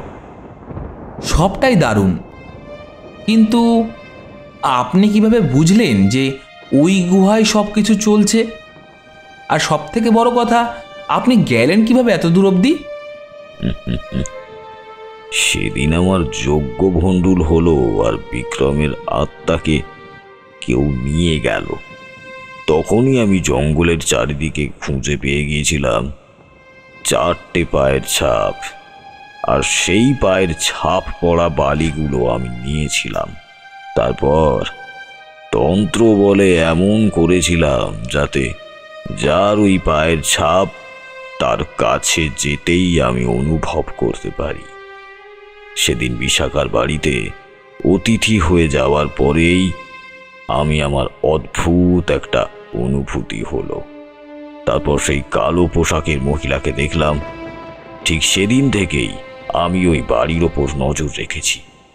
তারপর সেদিন রাতে যখন বাড়ির পাশে লুকিয়েছিলাম, তখনই বিশাখা আর ওই করালিকে দেখেছি জঙ্গল ধরে ফিরতে।